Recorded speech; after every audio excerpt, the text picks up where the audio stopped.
خوش آمدید۔ آج ہم رچرڈ ڈاکنز کی کتاب آؤٹ گروئنگ گاڈ اے بگنرز گائیڈ پر ایک گہری نظر ڈالنے والے ہیں۔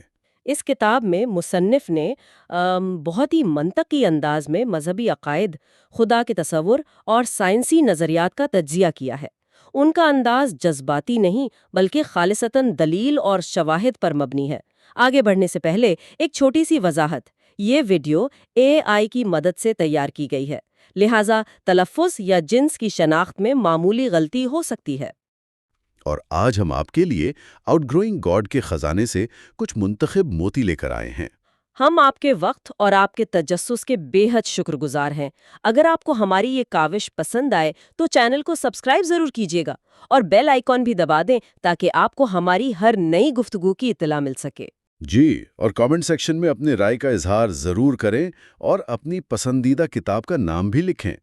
آپ کا ہر کامنٹ ہمارے اس علمی مشن کو آگے بڑھانے میں بہت مدد دیتا ہے۔ اچھا، تو آج کی گفتگو دراصل حصہ اول ہے۔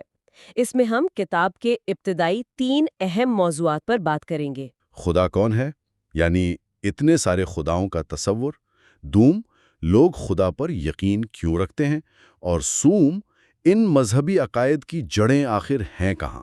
تو آئیے پہلے سوال سے شروع کرتے ہیں۔ کتاب کا آغاز ہی اس نقطے سے ہوتا ہے کہ تاریخ میں ہزاروں، شاید لاکھوں خداؤں کی پوجا کی گئی ہے۔ جی بالکل، یہ ایک بہت ہی حیران کن حقیقت ہے۔ ہم اکثر ایک خدا کے تصور میں اتنے گم ہوتے ہیں کہ یہ بھول جاتے ہیں کہ انسانی تاریخ دیوتاؤں کے ایک میلے کی طرح ہے۔ مثال کے طور پر قدیم وائکنگز کو لے لیں۔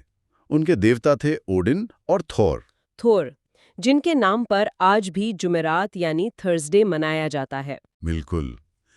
پھر قدیم یونانی اور رومی تھے۔ ان کا تو دیوتاؤں کا ایک پورا خاندان تھا، ایک پورا پینتھیون، زیوس، ایفروڈیت، اپولو، اور ہر دیوتا کا اپنا ایک شعبہ تھا، اپنی شخصیت تھی۔ اور دلچسپ بات یہ ہے، جیسا کہ کتاب میں ذکر ہے، کہ یہ دیوتا کوئی بہت ہی پاکیزہ یا کامل ہستیاں نہیں تھے۔ نہیں، بالکل نہیں۔ وہ تو بالکل انسانوں جیسے تھے، غصہ کرتے، محبت میں پڑتے، ایک دوسرے سے حسد کرتے، سازشیں کرتے۔ یعنی ان میں تمام انسانی جذبات موجود تھے، فرق صرف طاقت کا تھا۔ صحیح کہا۔ فرق صرف یہ تھا کہ ان کے پاس مافوق الفطر طاقتیں تھیں۔ وہ آسمانوں پر رہتے تھے، لیکن ان کی کہانیاں زمین پر رہنے والے انسانوں کی ہی کہانیاں تھیں۔ تو اسی نقطے پر مصنف ایک بہت ہی بنیادی اور چونکا دینے والا سوال اٹھاتے ہیں۔ جی، اور یہی سوال پوری کتاب کی بنیاد ہے۔ وہ پوچھتے ہیں کہ آج زیوس پر کوئی یقین کیوں نہیں رکھتا؟ ایک وقت تھا جب پوری یونانی تہذیب اس کی پوجا کرتی تھی، اس کے نام پر بڑے بڑے مندر تھے، قربانیاں دی جاتی تھیں۔ تو کیا وہ سب لوگ غلط تھے؟ اگر وہ سب غلط تھے تو آج کے لوگ اتنے یقین سے کیسے کہہ سکتے ہیں کہ وہ درست ہیں؟ یہ بہت گہرا سوال ہے۔ واقعی۔ اور اسی پر ڈاکنز اپنا مشہور موقف پیش کرتے ہیں۔ وہ کہتے ہیں کہ آج کا ہر شخص قدیم دیوتاؤں کے معاملے میں لا دین ہے، یعنی ایتھیسٹ ہے نا؟ بالکل۔ ہم نے سے کوئی بھی تھور کے ہتھوڑے سے نہیں ڈرتا یا را دیوتا کے غصے سے خوف نہیں کھاتا۔ تو ڈاکنز کہتے ہیں کہ میں صرف ایک خدا مزید آگے جاتا ہوں۔ جس طرح آپ زوس کو نہیں مانتے، میں اسی طرح ابراہیمی مذاہب کے خدا کو بھی نہیں مانتا۔ میرے لیے یہ سب ایک ہی فہرست کا حصہ ہیں۔ یہی وہ دلیل ہے جس کی بنیاد پر وہ توحید پرستی یعنی مونوتھیزم کا جائزہ لیتے ہیں۔ یعنی ایک خدا پر ایمان کا تصور جو ابراہیمی مذاہب جیسے یہودیت، عیسائیت اور اسلام کا مرکزی عقیدہ ہے۔ جی، یہ مذاہب فخر سے کہتے ہیں کہ وہ صرف ایک خدا کو مانتے ہیں، لیکن ڈاکنز کہتے ہیں کہ اگر آپ گہرائی سے دیکھیں تو یہ تصویر اتنی سادہ نہیں ہے۔ اس میں بھی شرک یعنی پولیتھیزم کی جھلکیاں نظر آتی ہیں۔ اچھا، وہ کیسے؟ جیسے شیطان کا تصور۔ بالکل، آپ نے صحیح پکڑا۔ کتاب کے مطابق عیسائیت اور اسلام میں شیطان ایک بہت طاقتور ہستی ہے۔ وہ خدا کے خلاف ایک طرح کی جنگ میں مصروف ہے۔ یہ تو دو طاقتوں کی کشمکش لگتی ہے۔ صحیح، اور یہ تصور قدیم زرتشتی مذہب سے بہت ملتا جلتا ہے، جہاں کائنات 2 خداؤں، ایک اچھے اور ایک برے، کی جنگ کا میدان تھی۔ تو مصنف سوال اٹھاتے ہیں کہ اگر ایک ایسی ہستی موجود ہے جو خدا کو چیلنج کر سکتی ہے، تو کیا یہ نظام واقعی خالص توحیدی ہے؟ اور یہ تو صرف ایک مثال ہے۔ عیسائیت کے مرکزی عقیدے یعنی تثلیث یا ٹرینٹی کو تو ڈاکنز سیدھا سیدھا شرک کے بہت قریب قرار دیتے ہیں۔ جی، باپ، بیٹا اور روح القدس، ایک میں تین اور تین میں ایک، یہ سمجھانا صدیوں سے علماء دین کے لیے ایک بہت بڑا چیلنج رہا ہے۔ کتاب میں وہ اسے مذاقاً خداؤں کی کمیٹی بھی کہتے ہیں۔ ہاں، وہ کہتے ہیں کہ اسے توحید ثابت کرنے کی کوشش میں بات بہت زیادہ الجھ جاتی ہے، اور یہ سلسلہ یہیں ختم نہیں ہوتا۔ خاص طور پر رومن کیتھولک عیسائیت میں حضرت مریم کو جو مقام حاصل ہے وہ انہیں تقریباً ایک دیوی بنا دیتا ہے۔ انہیں آسمان کی ملکہ کہا جاتا ہے، اور ان سے براہ راست دعائیں بھی مانگی جاتی ہیں۔ بالکل۔ یہ سب خصوصیات انہیں کسی بھی قدیم یونانی دیوی کے برابر لا کھڑا کرتی ہیں۔ اس کے علاوہ اولیاء یا سینٹس کا پورا نظام بھی تو ہے۔ مطلب اگر آپ کی چابیاں کھو جائیں تو سینٹ اینتھنی سے دعا کرو، سفر پر جا رہے ہو تو سینٹ کرسٹوفر کو یاد کرو۔ صحیح، یہ تو بالکل ویسا ہی نظام لگتا ہے جیسا قدیم مذاہب میں تھا، جہاں ہر کام کے لیے ایک الگ دیوتا مخصوص ہوتا تھا۔ تو مصنف کا نقطہ یہی ہے کہ توحیدی مذاہب کے اندر بھی ایک چھوٹے خداؤں کا خاندان موجود ہے، چاہے اسے کوئی بھی نام دیا جائے۔ جی، تو ان مذاہب میں بھی ایک سے زیادہ طاقتور ہستیوں کا تصور صاف نظر آتا ہے۔ اسے طاقتور دلیل پیش کرتے ہیں، وہ اسے کہتے ہیں پیدائش کا اتفاق یا ایکسیڈنٹ آف برتھ۔ پیدائش کا اتفاق یعنی یہ کہ اگر میں آج سے 1000 سال پہلے ناروے میں ایک وائکنگ خاندان میں پیدا ہوتی تو مجھے پورا یقین ہوتا کہ اوڈن اور تھور ہی سچے خدا ہیں۔ اور اگر آپ قدیم یونان میں ہوتی تو زیوس کے لیے جان دے دیتی۔ بالکل۔ یا اگر پاکستان یا سعودی عرب میں پیدا ہوتی تو ایک پکی مسلمان ہوتی اور کسی دوسرے مذہب کا تصور بھی نہ کر پاتی۔ یعنی ہمارا مذہب زیادہ تر اس بات پر منحصر ہوتا ہے کہ ہم کہاں اور کن والدین کے ہاں پیدا ہوئے۔ یہ کوئی سوچا سمجھا منطقی فیصلہ نہیں ہوتا۔ یہ ایک جغرافیکل اور خاندانی لاٹری ہے۔ دنیا میں ہزاروں مذہب ہیں اور سب ایک دوسرے سے مختلف بلکہ اکثر متضاد دعوے کرتے ہیں ان میں پیدا ہوا جس کا مذہب سچا ہے۔ اعداد و شمار کے لحاظ سے تو یہ تقریباً ناممکن لگتا ہے۔ بالکل، اسی لیے ڈاکنز بچوں پر مذہبی لیبل لگانے پر سخت تنقید کرتے ہیں۔ ہاں، یہ ایک بہت دلچسپ نقطہ ہے۔ وہ کہتے ہیں کہ عیسائی بچہ یا مسلم بچہ کہنا اتنا ہی بے معنی ہے جتنا سوشلسٹ بچہ یا کنزرویٹو بچہ کہنا۔ صحیح، کیونکہ بچے کی اپنی کوئی رائے نہیں ہوتی، اسے صرف اپنے بڑوں کی رائے سکھائی جاتی ہے۔ یہ کہنا زیادہ درست ہوگا کہ وہ عیسائی والدین کا بچہ ہے۔ تو اسی غیر یقینی صورتحال کو واضح کرنے کے لیے مصنف عقیدے کی مختلف اقسام بھی بیان کرتے ہیں، ہے نا؟ جی، وہ 3 بڑی اقسام بتاتے ہیں۔ ایک طرف ہے ایتھیسٹ، جو کہتا ہے میں نے شواہد دیکھے ہیں اور مجھے خدا پر یقین نہیں۔ دوسری طرف ہے ایگنوسٹک، جو کہتا ہے یقین سے جاننے کا کوئی طریقہ ہی نہیں ہے، اس لیے میں کوئی پوزیشن نہیں لے رہا۔ اور ایک تیسری قسم بھی ہے، ڈیسٹ کی۔ یہ تصور تھوڑا مختلف ہے۔ جی، اسے گھڑی ساز خدا کا تصور بھی کہتے ہیں۔ یہ وہ لوگ ہیں جو مانتے ہیں کہ ایک خالق نے کائنات بنائی، اسے ایک گھڑی کی طرح چابی دی اور پھر اسے اس کے حال پر چھوڑ دیا۔ وہ اب اس میں کوئی مداخلت نہیں کرتا۔ کتاب میں ذکر ہے کہ امریکہ کے کچھ بانی جیسے تھامس جیفرسن اسی نظریے کے حامل تھے۔ بالکل، اور اسی پوری بحث کو منطقی انجام تک پہنچانے کے لیے ڈاکنز فلاسفر برٹرینڈ رسل کی ایک شاندار مثال استعمال کرتے ہیں۔ رسل کی چائےدانی یا رسلز ٹی پاٹ، ہاں، یہ واقعی کمال کی مثال ہے۔ یہ مثال ثبوت کی ذمہ داری یا برڈن آف پروف کے تصور کو بہت اچھے سے واضح کرتی ہے۔ اچھا، تو یہ مثال ہے کیا؟ رسل کہتے ہیں کہ فرض کریں میں دعویٰ کروں کہ زمین اور مریخ کے درمیان سورج کے گرد مدار میں ایک چھوٹی سی چینی کی چائے کی کیتلی گردش کر رہی ہے۔ ایک ایسی کیتلی جو اتنی چھوٹی ہے کہ دنیا کی کوئی دوربین اسے دیکھ نہیں سکتی۔ بالکل۔ اب رسل کہتے ہیں آپ ثابت کریں کہ میں غلط ہوں۔ ظاہر ہے آپ یہ ثابت نہیں کر سکتے، آپ پورے خلا کی تلاشی نہیں لے سکتے۔ صحیح، لیکن کسی دعوے کو غلط ثابت نہ کر پانا اسے سچ تو نہیں بنا دیتا؟ یہی تو اصل نقطہ ہے نا؟ یہی اصل نقطہ ہے۔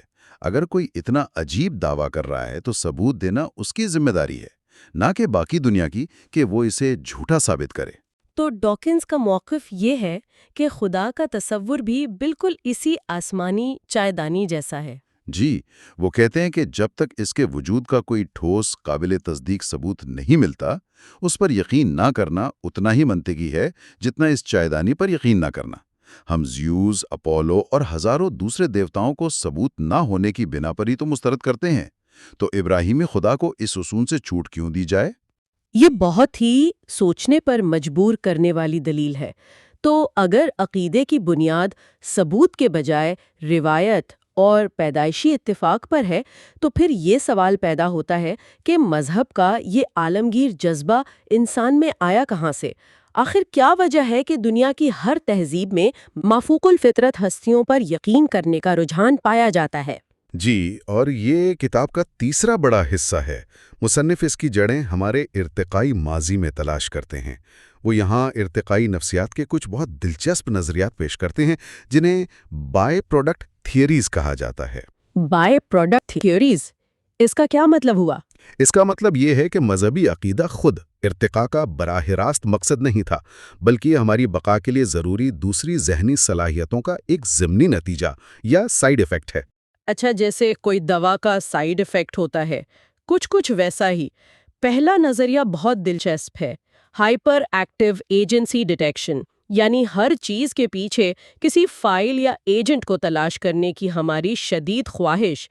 اسے آسان لفظوں میں پیرانوئڈ بندر کا نظریہ بھی کہہ سکتے ہیں۔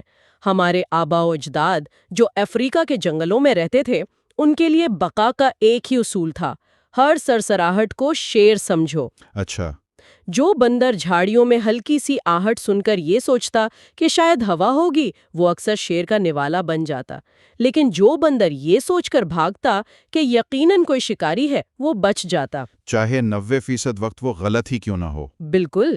وہم نے انہیں زندہ رکھا۔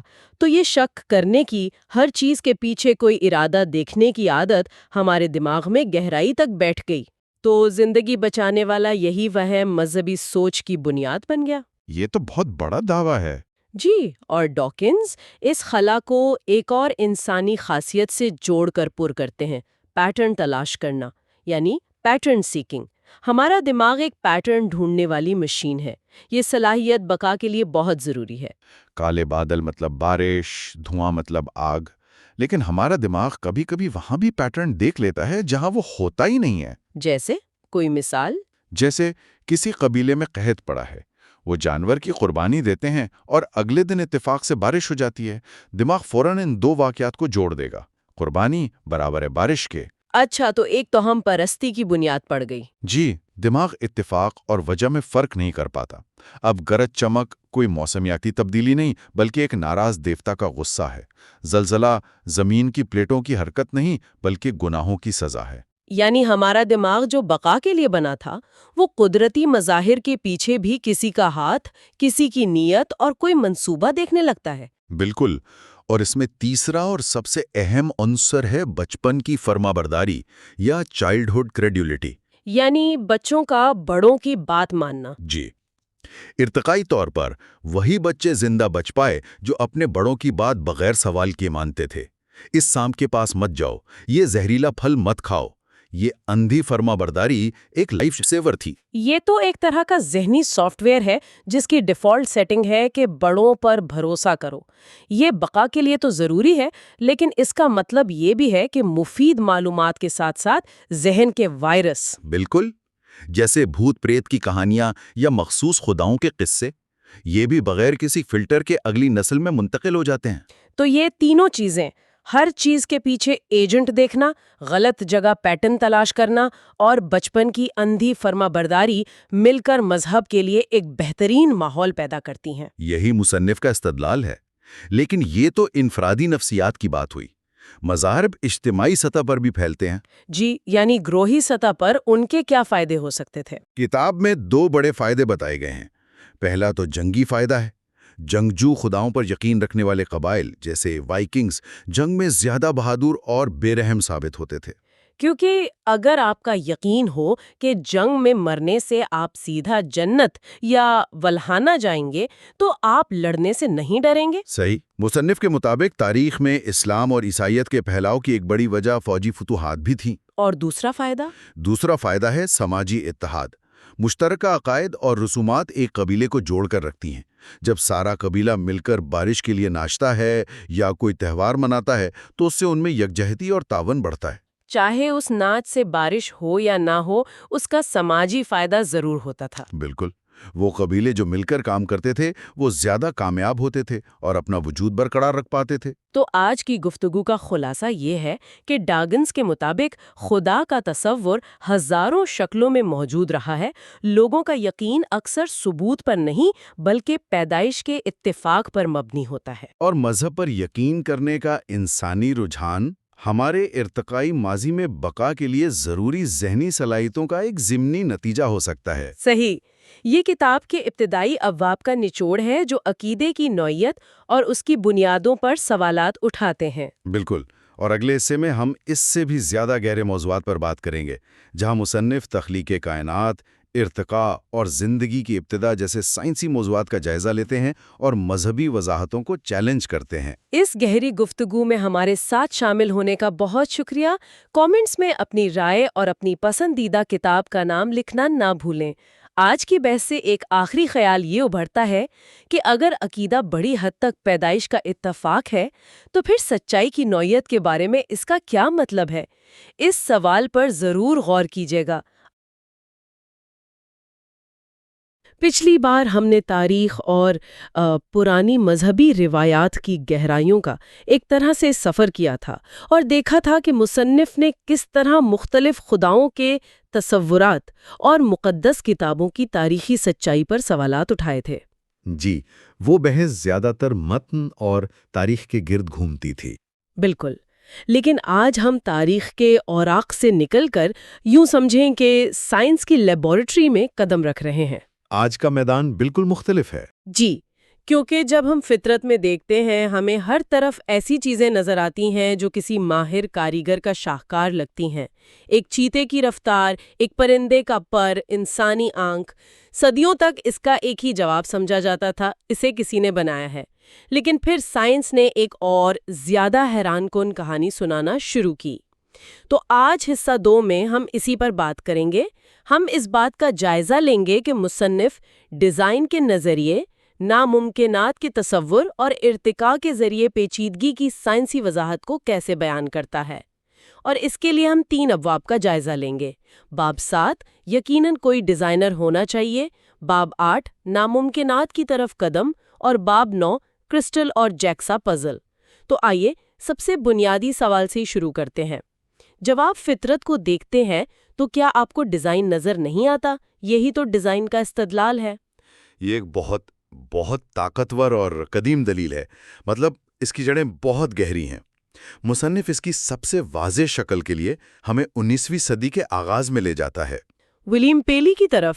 اور اس دلیل نے کہنا چاہیے کہ اس وقت کی سوچ پر بہت گہرا اثر ڈالا تھا۔ اور ان کی وہ مثال تو بہت مشہور ہے، گھڑی ساز کی مثال۔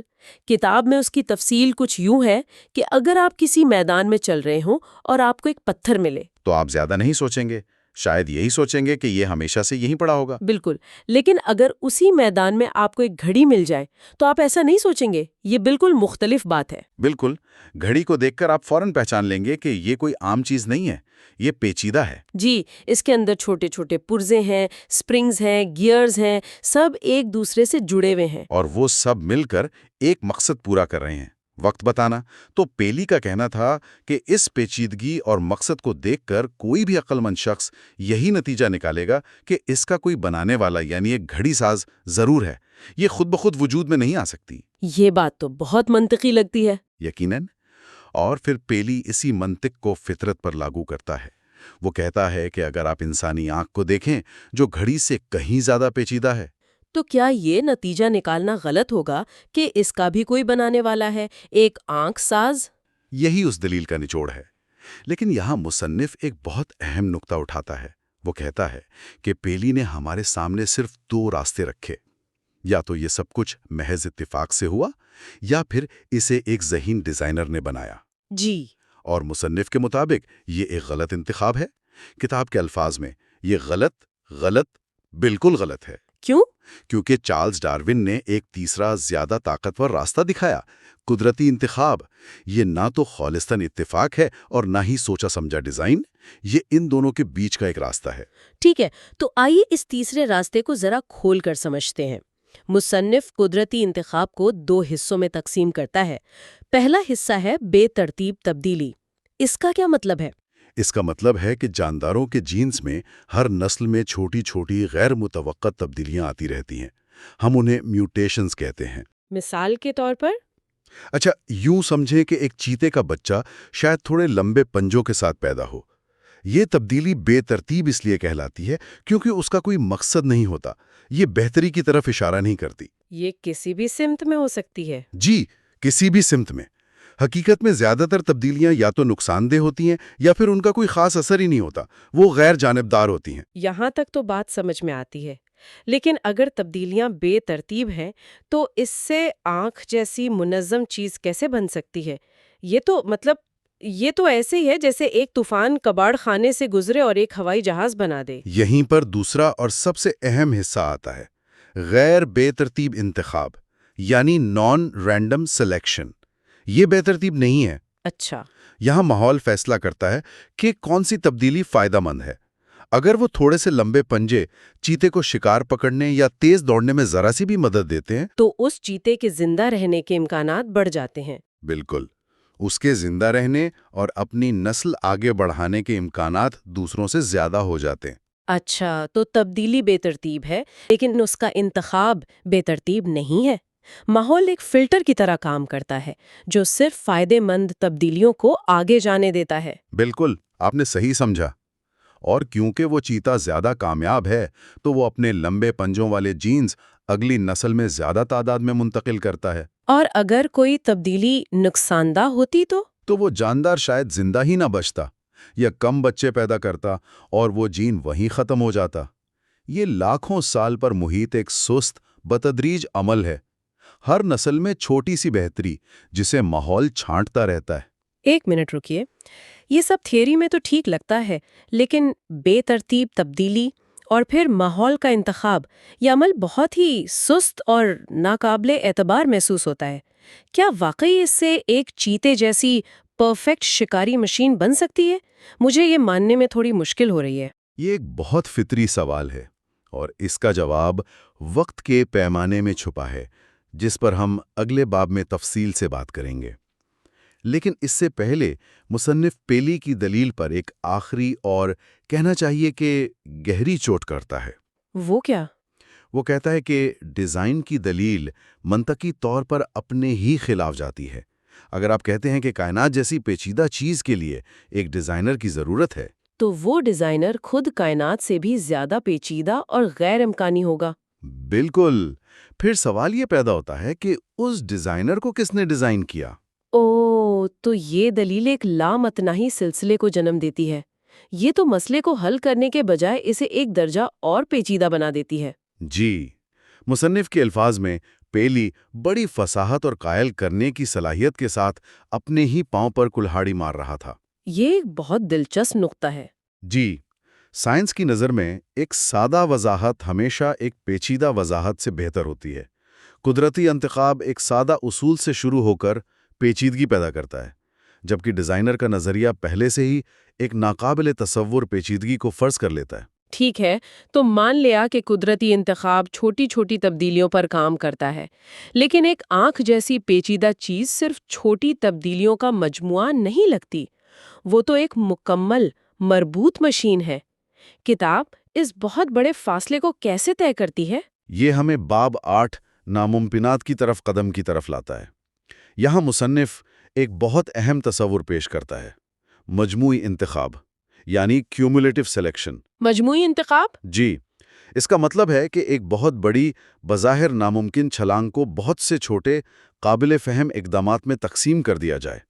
ہر قدم پچھلے قدم پر ایک معمولی سی بہتری ہوتا ہے۔ کتاب میں وہ سکوں والی مثال ہے؟ جی، مصنف کہتا ہے کہ ایک مکمل انسانی آنکھ کا اچانک وجود میں آنا اتنا ہی ناممکن ہے جتنا 100 سکے اچھالنا اور سب کا ہیڈز آنا، جو کہ تقریباً ناممکن ہے۔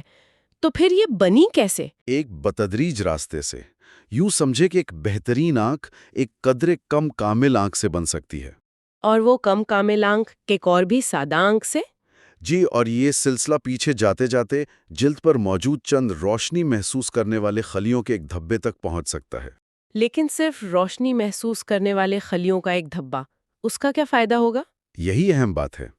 ہر مرحلے پر وہ عضو اپنے مالک کو کوئی نہ کوئی فائدہ ضرور دیتا ہے۔ ایک بہت ہی کمزور آنکھ بھی، جو شاید صرف روشنی اور اندھیرے میں فرق بتا سکتی ہو، وہ بغیر آنکھ کے ہونے سے تو بہتر ہی ہے نا؟ بالکل، وہ شاید کسی شکاری کا سایہ محسوس کر کے جان بچانے کا موقع فراہم کر دے۔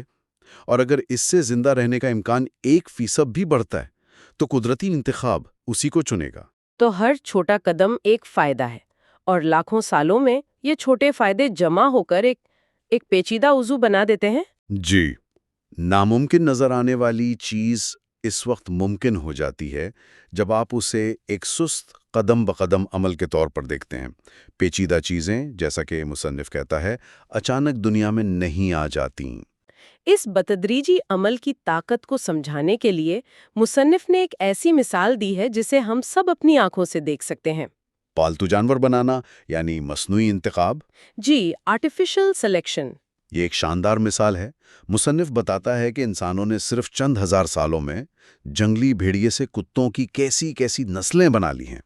ایک طرف دیو ہیکل گریٹ ڈین ہے تو دوسری طرف ننھا سا چیہواوا۔ یہ کیسے ہوا؟ بہت سادہ ہے۔ انسانوں نے نسل در نسل سب سے بڑے کتوں کو آپس میں ملا کر گریٹ ڈین بنائے اور سب سے چھوٹوں کو آپس میں ملا کر چیہواوا۔ انتخاب کرنے والا یہاں انسان تھا۔ واہ! اور گوبھی والی مثال تو اور بھی حیران کن ہے۔ مجھے تو بالکل نہیں معلوم تھا کہ بند گوبھی، پھول گوبھی، بروکلی اور برسل سپراؤٹس یہ سب اصل میں ایک ہی جنگلی پودے سے بنی ہیں۔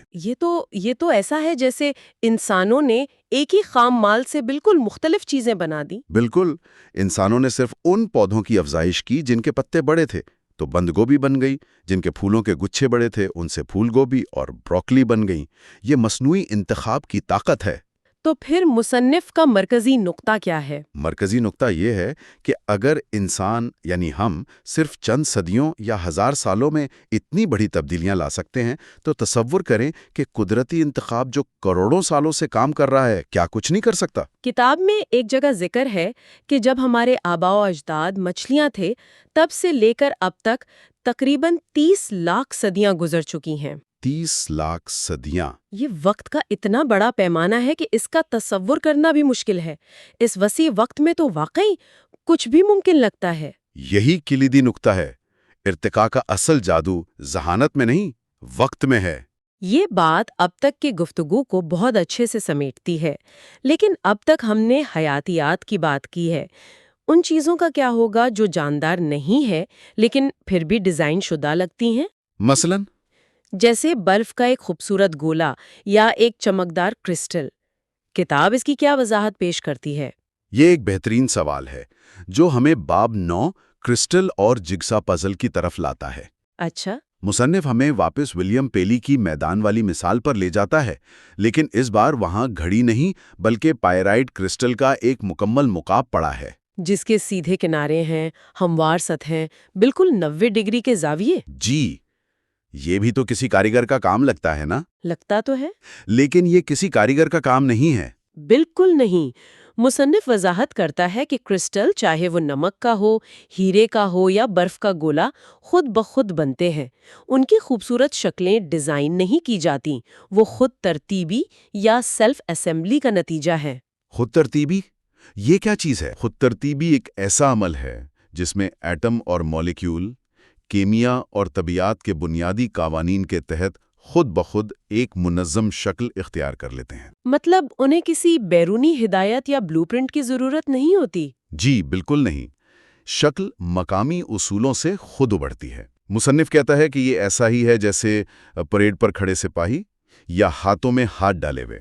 ہر حصہ صرف اپنے پڑوسی کے اصول پر عمل کرتا ہے اور مجموعی طور پر ایک منظم ڈھانچہ بن جاتا ہے۔ تو کچھ چیزیں بس قوانین فطرت کی وجہ سے اپنی جگہ پر فٹ ہو جاتی ہیں، کوئی ڈیزائنر نہیں، کوئی انتخاب نہیں، صرف کھیل کے اصول۔ جی، اور پھر مصنف اسی خیال کو حیاتیات پر لاگو کرنے کے لیے جگسا پزل کا استعمال کرتا ہے۔ یہ بہت دلچسپ ہے۔ وہ کہتا ہے کہ ہمارے جسم میں پروٹین کی لمبی زنجیریں ہوتی ہیں جو امینو ایسڈ سے بنتی ہیں۔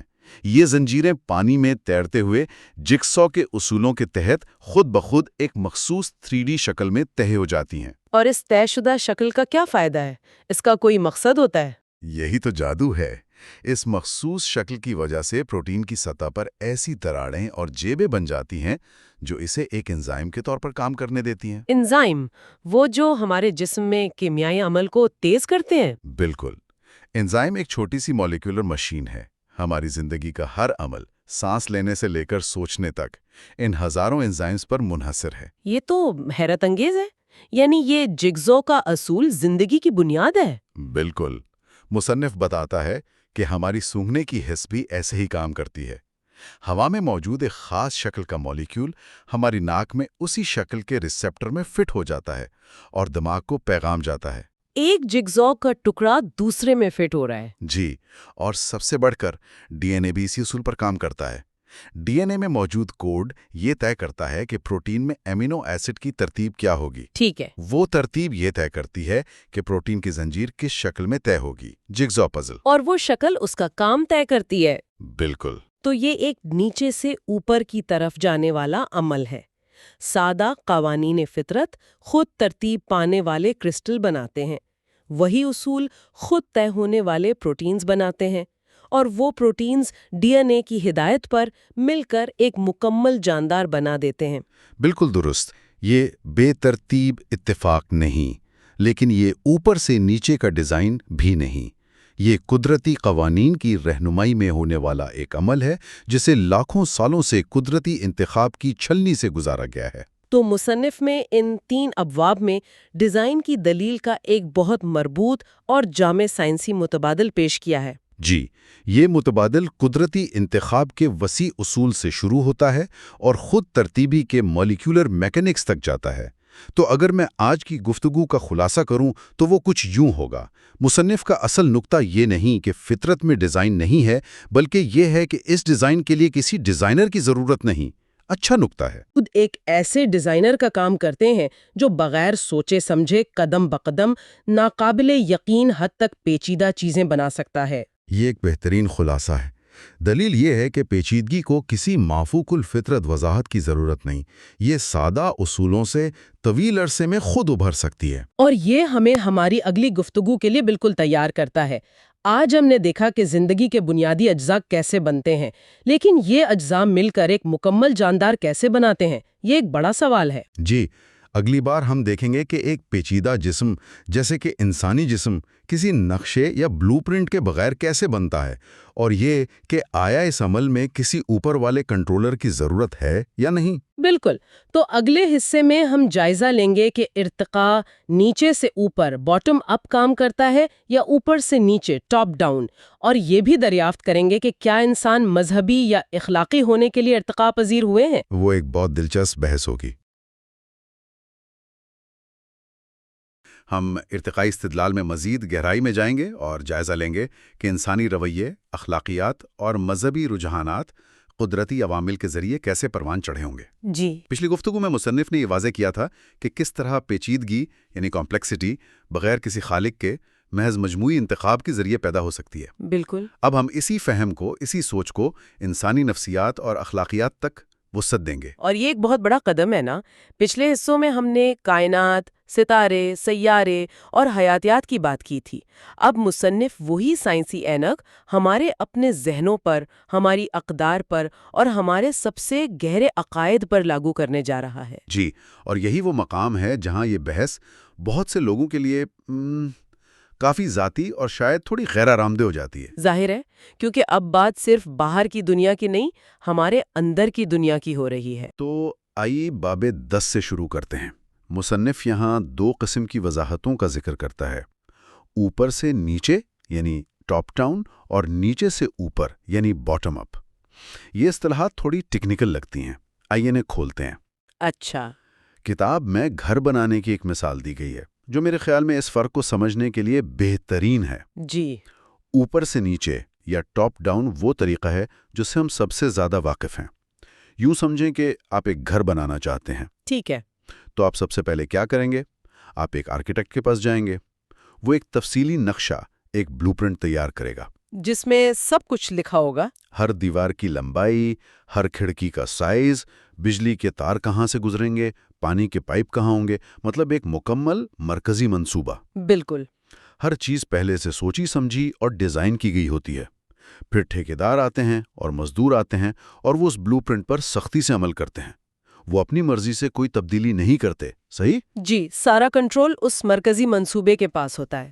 مصنف کا کہنا ہے کہ مذہبی بیانیہ اسی اوپر سے نیچے کی منطق پر مبنی ہے۔ ایک عظیم معمار یعنی خدا نے پہلے سے ایک مکمل ڈیزائن بنایا اور پھر اس کے مطابق کائنات، زندگی اور انسان کو تخلیق کیا۔ یہ تو سمجھ میں آتا ہے، یہ ایک بہت ہی انٹیوٹیو طریقہ ہے سوچنے کا۔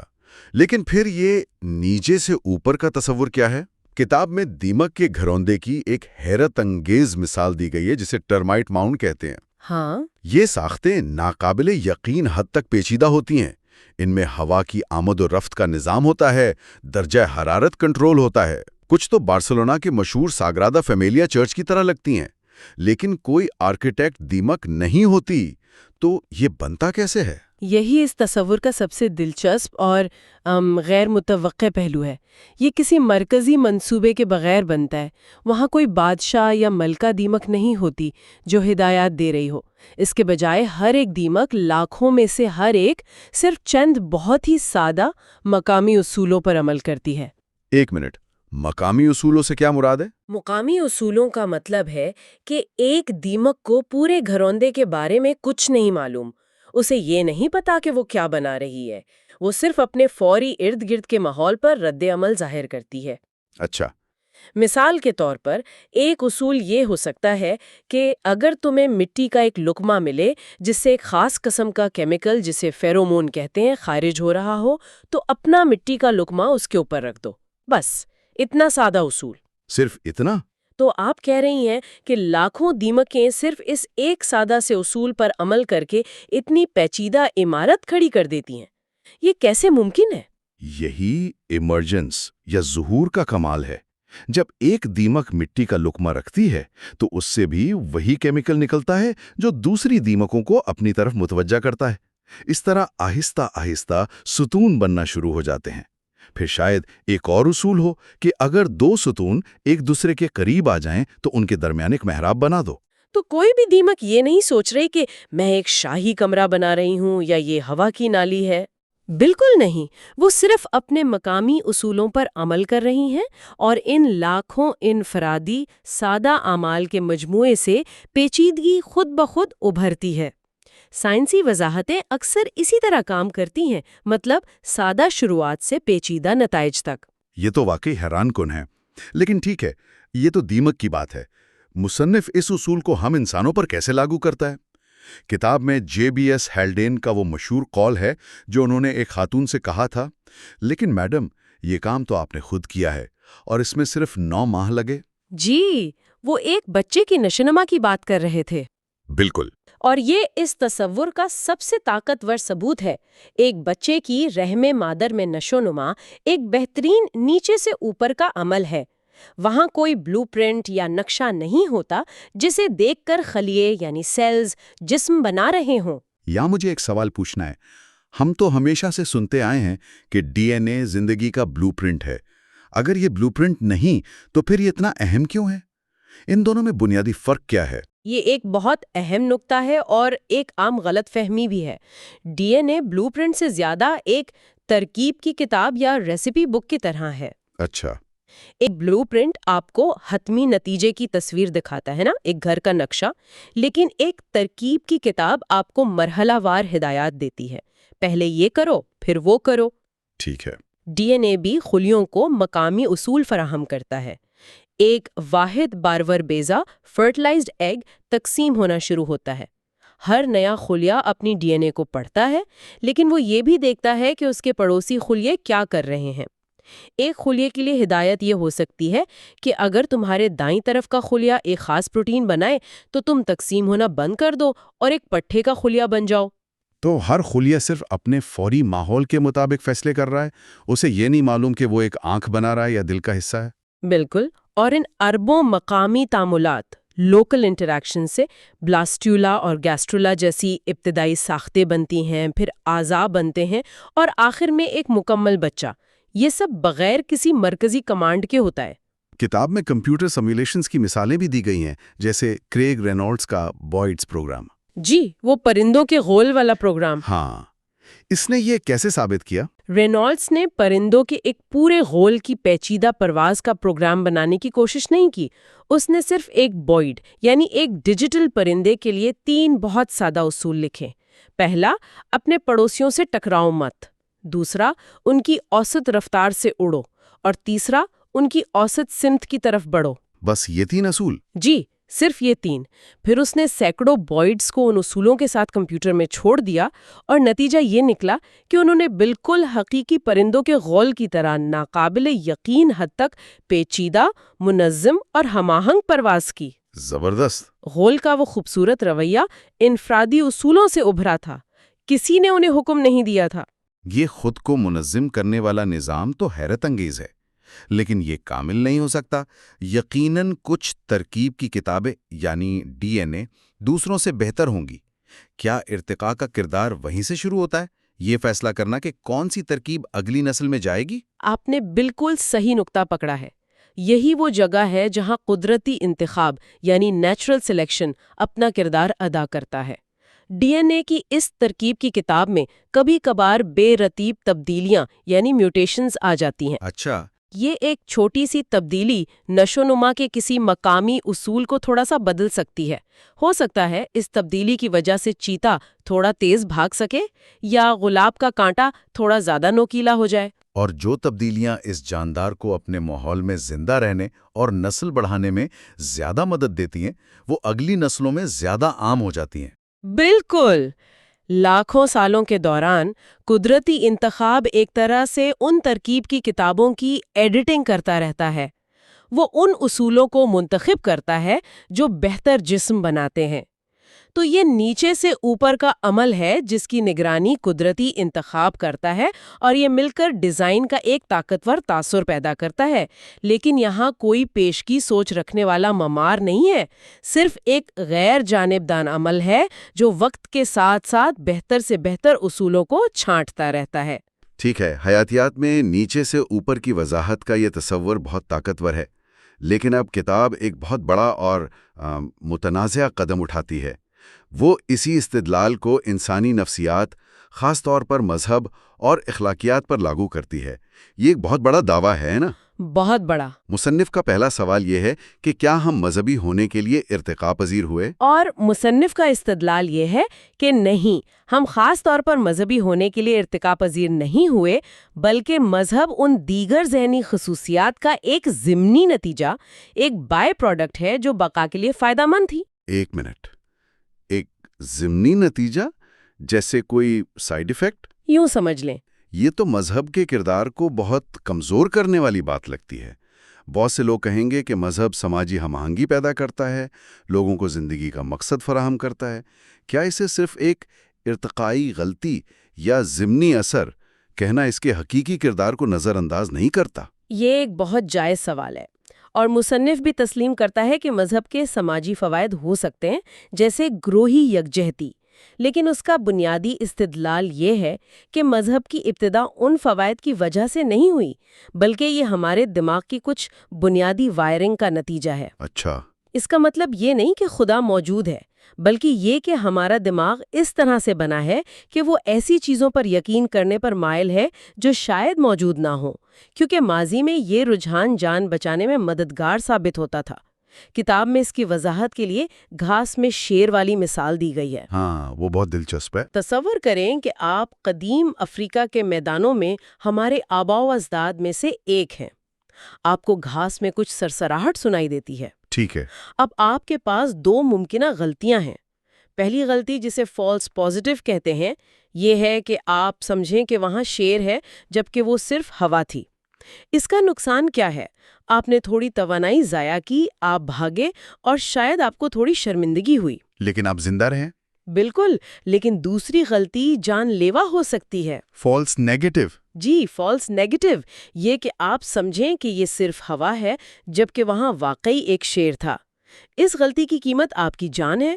تو لاکھوں سال کے دوران قدرتی انتخاب نے ان دماغوں کو ترجیح دی جو پہلی قسم کی غلطی کرنے پر مائل ہوں، صحیح؟ ہاں، جو ہر سرسراہٹ کو ممکنہ خطرہ سمجھیں۔ بالکل، جو غیر واضح علامات کے پیچھے کسی ارادے یا ذات یعنی ایجنسی کو فرض کر لیں۔ تو اس کا مطلب ہے کہ ہمارا دماغ ایک hyper active agency detection device ہے، یعنی یہ ہر جگہ ارادے اور مقصد تلاش کرنے کے لیے تیار رہتا ہے، چاہے وہاں کچھ نہ ہو۔ مصنف کا یہی استدلال ہے۔ یہی وجہ ہے کہ جب رات کو گھر میں کوئی عجیب آواز آتی ہے تو ہمارا دل دھڑکنے لگتا ہے، یا ہم بادلوں میں چہرے دیکھ لیتے ہیں۔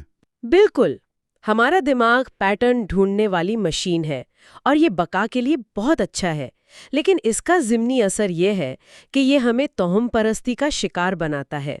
یہ وہاں بھی ارادے اور پیٹرن دیکھتا ہے جہاں وہ موجود نہ ہوں۔ اچھا، اس کو سمجھنے کے لیے بی ایف اسکنر کی کبوتروں والی مثال بہت زبردست ہے۔ ہاں، وہ تجربہ جس میں کبوتر توہم پرست ہو گئے تھے۔ جی، اسکنر نے بھوکے کبوتروں کو ایک پنجرے میں رکھا اور انہیں بالکل بے ترتیب وقفے سے خوراک دینا شروع کیا۔ کبوتروں نے جلد ہی عجیب و غریب رویے اپنا لیے۔ ایک کبوتر یہ سوچنے لگا کہ اگر وہ گھڑی کی مخالف سمت میں 2 بار گھومے گا تو خوراک آئے گی۔ کیوں؟ کیونکہ اتفاق سے جب اس نے پہلی بار ایسا کیا تھا تو خوراک آ گئی تھی۔ اس کے دماغ نے ایک غلط تعلق قائم کر لیا تھا۔ تو اس منطق کے مطابق بارش کے لیے دعا کرنا یا قربانی دینا بالکل ویسا ہی ہے جیسے وہ کبوتر خوراک کی امید میں ایک خاص حرکت کر رہا تھا، یعنی ایک ایسے تعلق پر یقین کرنا جو حقیقت میں موجود نہیں۔ مصنف یہی مماثلت بیان کرتا ہے۔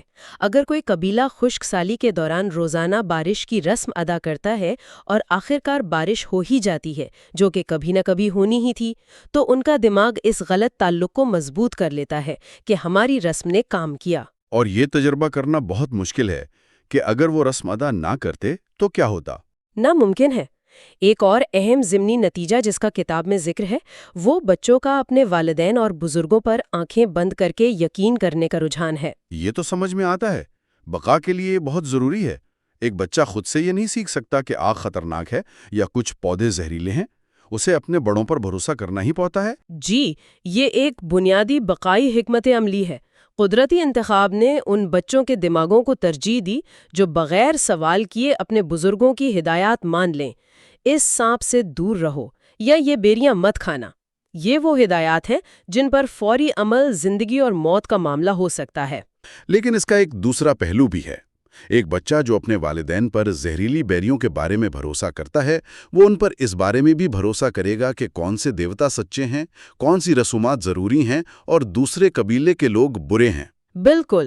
تو بقا کے لیے جو مفید معلومات کا نظام ہے، وہی غیر حقیقی یا نقصان دہ عقائد کو نسل در نسل منتقل کرنے کا ذریعہ بھی بن جاتا ہے۔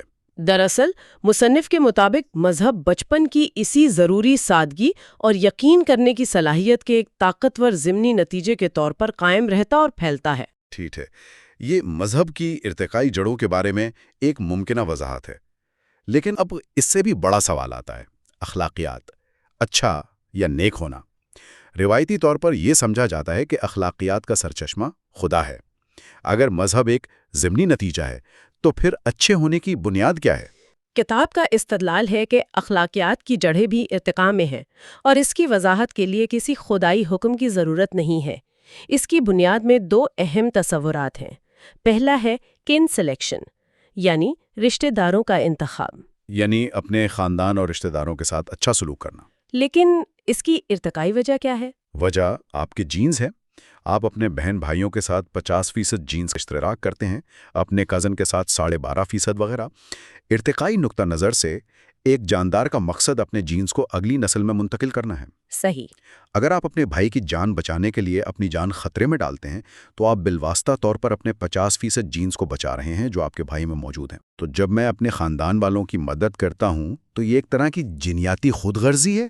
میرے جینز مجھے استعمال کر رہے ہیں تاکہ وہ اپنی کاپیوں کی مدد کر سکیں جو میرے رشتہ داروں میں موجود ہیں۔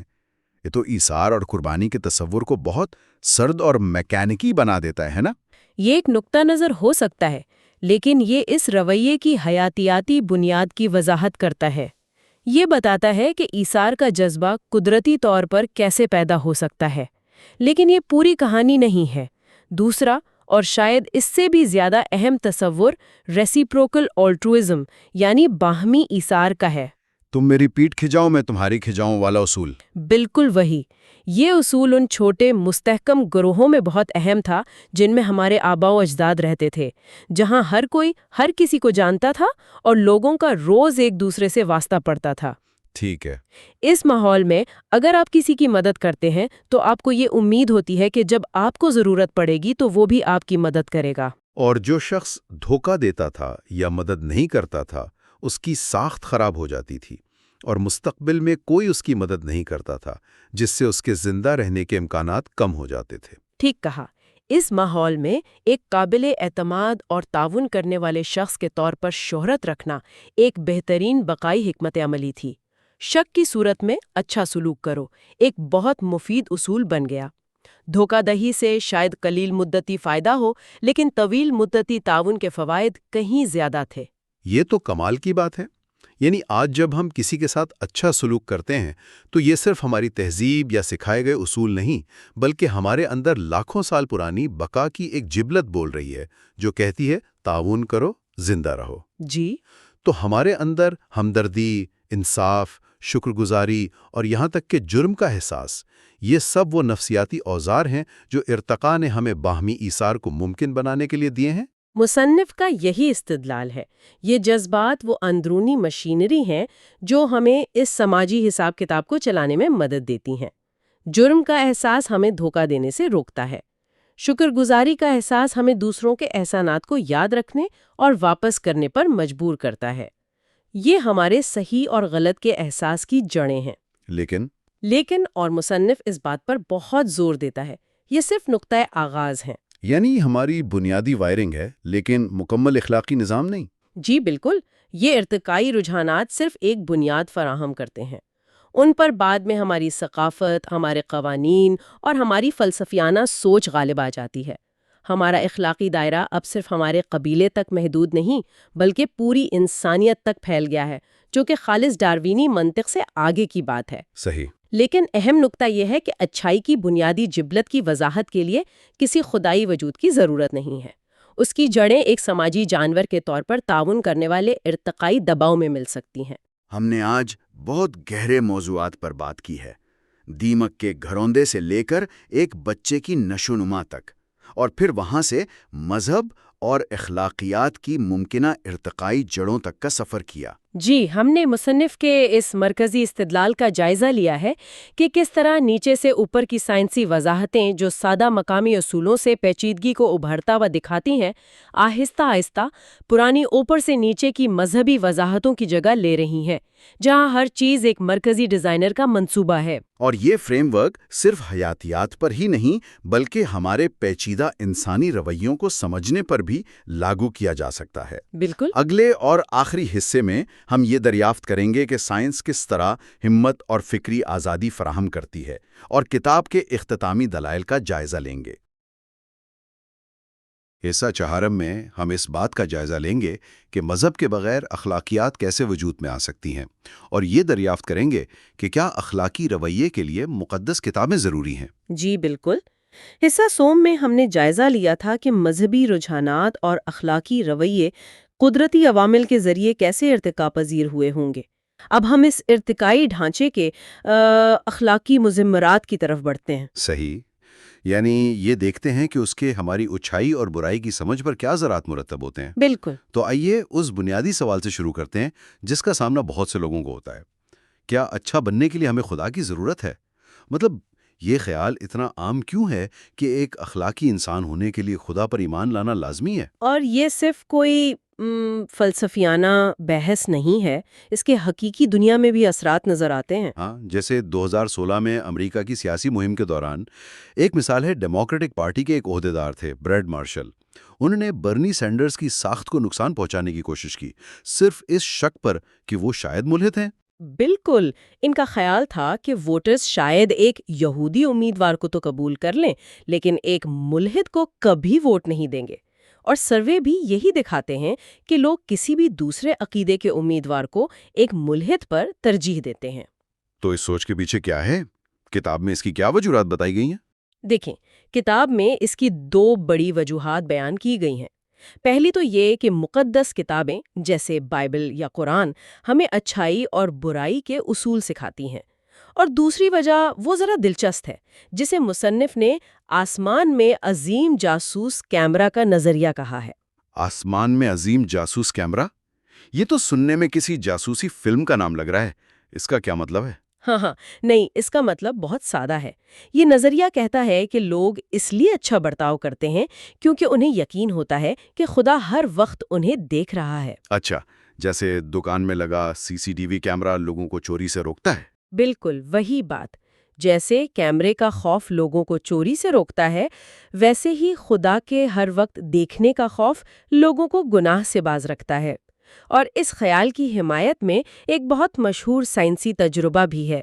میلیسا بیٹسن نامی سائنسدان نے یونیورسٹی کے ایک کمرے میں چائے اور کافی کے لیے ایک ایمانداری باکس رکھا۔ یعنی کوئی دیکھنے والا نہیں تھا، بس آپ کی ایمانداری پر بھروسہ کیا گیا تھا؟ جی، لیکن دلچسپ بات یہ ہوئی کہ جن ہفتوں میں قیمت کی فہرست کے اوپر انسانی آنکھوں کی ایک تصویر لگا دی گئی، صرف ایک تصویر؟ جی صرف ایک تصویر، ان ہفتوں میں لوگوں نے تقریباً 3 گنا زیادہ پیسے ڈالے ان ہفتوں کے مقابلے میں جب وہاں پھولوں کی تصویر لگی ہوئی تھی۔ ایک منٹ، یہ تو کمال کی بات ہے۔ مطلب صرف دیکھے جانے کا احساس ہی کافی ہے، چاہے دیکھنے والا کوئی ہو بھی نہ؟ جی، صرف دیکھے جانے کا احساس۔ اس کا مطلب تو یہ ہوا کہ انسان لاشعوری طور پر نگرانی پر رد عمل دیتا ہے۔ کتاب میں دلیل یہ دی گئی ہے کہ یہ ہمارے اندر کے ایک گہرے سماجی میکانزم کو جو نگرانی پر رد عمل دیتا ہے۔ اچھا، بالکل، یہ خدا کے وجود کا ثبوت نہیں بلکہ ہماری نفسیات کا ثبوت ہے۔ اور اس نظریے کا دوسرا پہلو اس سے بھی زیادہ طاقتور ہے۔ وہ کیا ہے؟ جہنم کا خوف۔ عیسائیت اور اسلام دونوں مذاہب میں گنہگاروں کے لیے ہمیشہ کی آگ اور عذاب کا تصور ایک بہت بڑی روک تھام، ایک ڈیٹرنٹ کا کام کرتا ہے۔ کتاب میں اس بات کی شدید مذمت کی گئی ہے کہ چھوٹے بچوں کو جہنم کی ہولناک تفصیلات بتا کر ڈرایا جائے۔ لیکن سوال پھر وہی ہے کہ کیا یہ خوف واقعی لوگوں کو بہتر انسان بناتا ہے؟ جیسے خیرات کے معاملے میں اکثر کہا جاتا ہے کہ مذہبی لوگ زیادہ سخی ہوتے ہیں۔ ہاں، وہ اپنی آمدنی کا ایک حصہ جسے ٹائتھ کہتے ہیں چرچ یا مسجد کو دیتے ہیں، لیکن کتاب میں یہ سوال اٹھایا گیا ہے کہ وہ پیسہ جاتا کہاں ہے؟ اکثر یہ رقم قحط زدگان یا بیماروں کی مدد کے بجائے تبلیغی سرگرمیوں پر خرچ ہوتی ہے۔ دوسری طرف اگر ہم دنیا کے سب سے بڑے مخیر حضرات کو دیکھیں تو ان میں سے کئی غیر مذہبی ہیں، جیسے بل گیٹس یا وارن بفیٹ۔ بالکل، اور کتاب میں مصنف نے ہیٹی کے زلزلے کے بعد اپنی foundation non believers giving aid کی مثال بھی دی، جس نے بہت تیزی سے ایک بڑی رقم جمع کی۔ تو پھر اس جاسوس کیمرے والے نظریے کا نتیجہ کیا نکلا؟ کیا یہ کرامت ہے؟ کتاب کا نتیجہ یہ ہے کہ یہ نظریہ خدا کے وجود کا ثبوت فراہم نہیں کرتا۔ یہ ایک قسم کی سرپرستانہ سوچ ہے جسے فلسفی ڈینیل ڈینٹ عقیدے میں عقیدہ کہتے ہیں۔ عقیدے میں عقیدہ؟ یہ کیا ہے؟ یعنی ہو سکتا ہے کہ آپ خود خدا پر یقین نہ رکھتے ہوں، لیکن آپ یہ مانتے ہیں کہ دوسروں کا یقین رکھنا معاشرے کے لیے اچھا ہے تاکہ وہ قابو میں رہیں۔ اچھا، تو اگر آسمانی کیمرے کا خوف ہمیں اچھا نہیں بناتا تو پھر دوسرا بڑا دعویٰ مقدس کتابوں کا ہے۔ اکثر لوگ یہی کہتے ہیں کہ اگر یہ کتابیں نہ ہوتیں تو ہمیں اچھے برے کا پتہ کیسے چلتا؟ جی، اور اس پر کتاب میں بائبل کے مشہور 10 احکام کا بڑا تفصیلی جائزہ لیا گیا ہے۔ اور وہ جائزہ کیا کہتا ہے؟ اور یہ جائزہ کافی چونکا دینے والا ہے۔ مثال کے طور پر پہلے 4 احکامات کو ہی دیکھ لیں۔ پہلا حکم ہے میرے سوا کوئی دوسرا خدا نہ ہو۔ پھر بت پرستی کی ممانعت، خدا کا نام بے فائدہ نہ لینے، اور سبت یعنی ہفتے کا دن منانے کا حکم ہے۔ یہ تو اخلاقی اصول نہیں لگ رہے؟ بالکل، کتاب میں یہی نقطہ اٹھایا گیا ہے کہ یہ اخلاقی اصول نہیں ہے، بلکہ یہ خدا کی بالادستی قائم کرنے اور اس کی عبادت کے طریقے بتانے کے احکامات ہیں۔ خاص طور پر سبت والے حکم کی سزا تو بہت سخت تھی۔ بائبل میں ایک واقعہ درج ہے جہاں ایک شخص کو صرف اس لیے سنسار کر دیا گیا کیونکہ وہ سبت کے دن لکڑیاں اکٹھی کر رہا تھا۔ جی، آج کے دور میں تو یہ سوچنا بھی مشکل ہے کہ کوئی اسے ایک اخلاقی قانون مانے گا، ہے نا؟ بالکل۔ اس کے بعد 5واں حکم آتا ہے، والدین کی عزت کرنا، اسے ایک اچھا اصول مانا گیا ہے۔ لیکن چھٹا حکم، تم قتل نہیں کرو گے، یہ بظاہر ایک بہت اچھا اصول لگتا ہے، مگر کیا؟ کتاب میں اس کی گہرائی میں جایا گیا ہے۔ اس کا اصل مطلب بہت محدود تھا۔ تم اپنے قبیلے کے فرد کو قتل نہیں کرو گے۔ دوسرے قبیلوں کے لوگوں یعنی دشمنوں کو قتل کرنے کی خدا نے خود کئی بار نہ صرف اجازت دی بلکہ حکم بھی دیا۔ اچھا، تو یہ ایک عالمگیر اخلاقی اصول نہیں تھا بلکہ صرف اپنے گروہ کی بقا کا قانون تھا۔ بالکل۔ باقی احکامات جیسے زنا، چوری اور جھوٹی گواہی کی ممانعت، یہ تو تقریباً ہر انسانی معاشرے میں پائے جاتے ہیں۔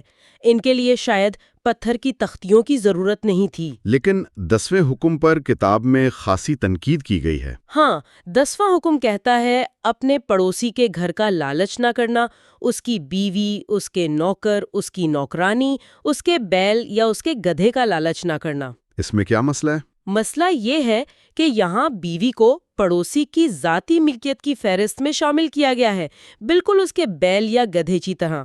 یہ آج کے دور کے مساوات کے معیار سے بالکل میل نہیں کھاتا۔ تو اس سب تجزیے کا مرکزی خیال یہ ہے کہ ہم آج کے دور میں اپنے اخلاقی اصول براہ راست بائبل سے نہیں لیتے۔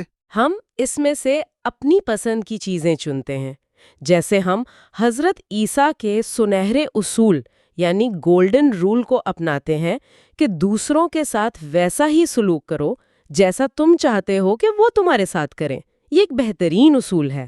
لیکن ساتھ ہی ہم ان کی اس تعلیم کو نظر انداز کر دیتے ہیں جس میں انہوں نے اپنے پیروکاروں سے کہا کہ وہ اپنے خاندان سے نفرت کریں۔ بالکل، تو ظاہر ہے کہ ہم اچھے اور برے حصوں میں فرق کرنے کے لیے کوئی بیرونی معیار استعمال کر رہے ہیں۔ اور اگر ہمیں مقدس کتابوں میں سے انتخاب کرنے کے لیے ایک بیرونی اخلاقی پیمانے کی ضرورت ہے، تو پھر اس کا صاف مطلب یہ ہے کہ ہماری اخلاقیات کا اصل سرچشمہ خود یہ کتابیں نہیں ہیں۔ اور یہی اس بحث کا سب سے بڑا سوال ہے، تو پھر یہ معیار کہاں سے آتا ہے؟ اگر اخلاقیات خدا یا مقدس کتابوں سے نہیں آتی تو پھر ان کا اصل ماخذ کیا ہے؟ کتاب میں اس کا جواب یہ دیا گیا ہے کہ اخلاقیات کا تصور وقت کے ساتھ بتدریج بدلتا ہے اور یہ تبدیلی جینیاتی ارتقاء سے کہیں زیادہ تیز ہے۔ اس کے لیے ایک جرمن اصطلاح زائٹگائسٹ استعمال کی گئی ہے۔ زائٹگائسٹ؟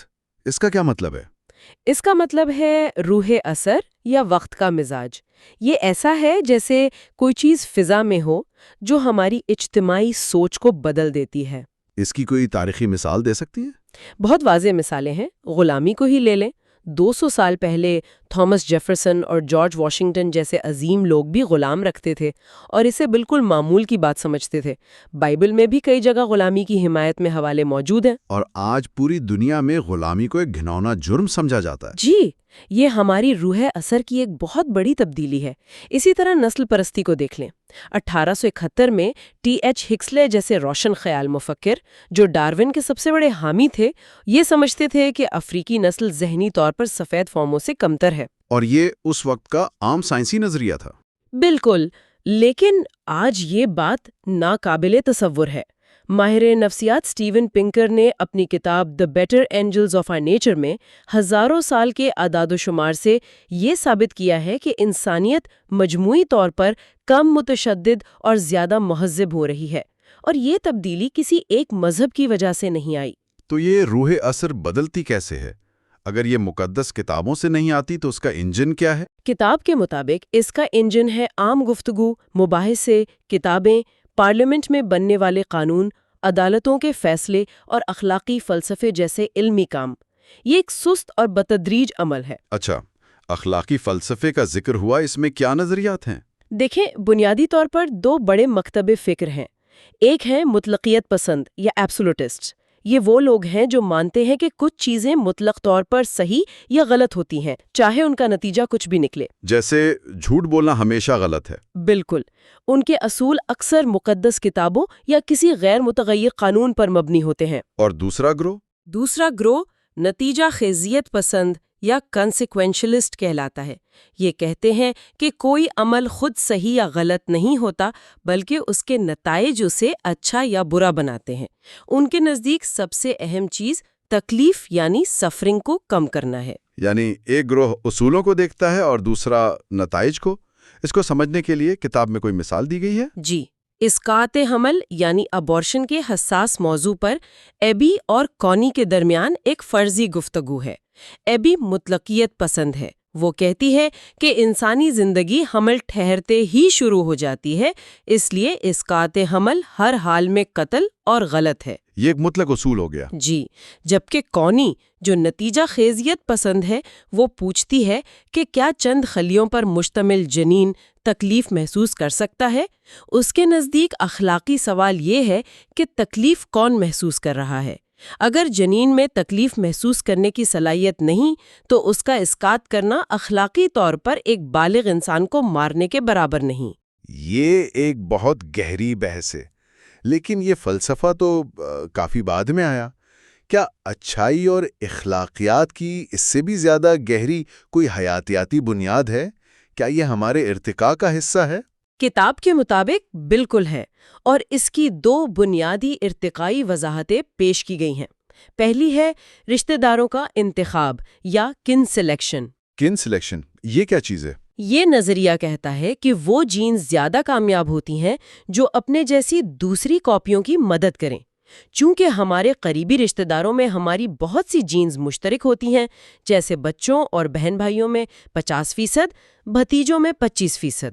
اچھا، لہٰذا ایک ایسی جین جو آپ کو اپنے رشتہ داروں کی مدد کرنے پر اکسائے، اس کے اگلی نسل میں منتقل ہونے کے امکانات بڑھ جاتے ہیں۔ یعنی اگر میں اپنے بھائی کو بچانے کے لیے اپنی جان خطرے میں ڈالتا ہوں تو میرے جینز کا آدھا حصہ میرے بھائی کے ذریعے اگلی نسل میں پہنچ جائے گا۔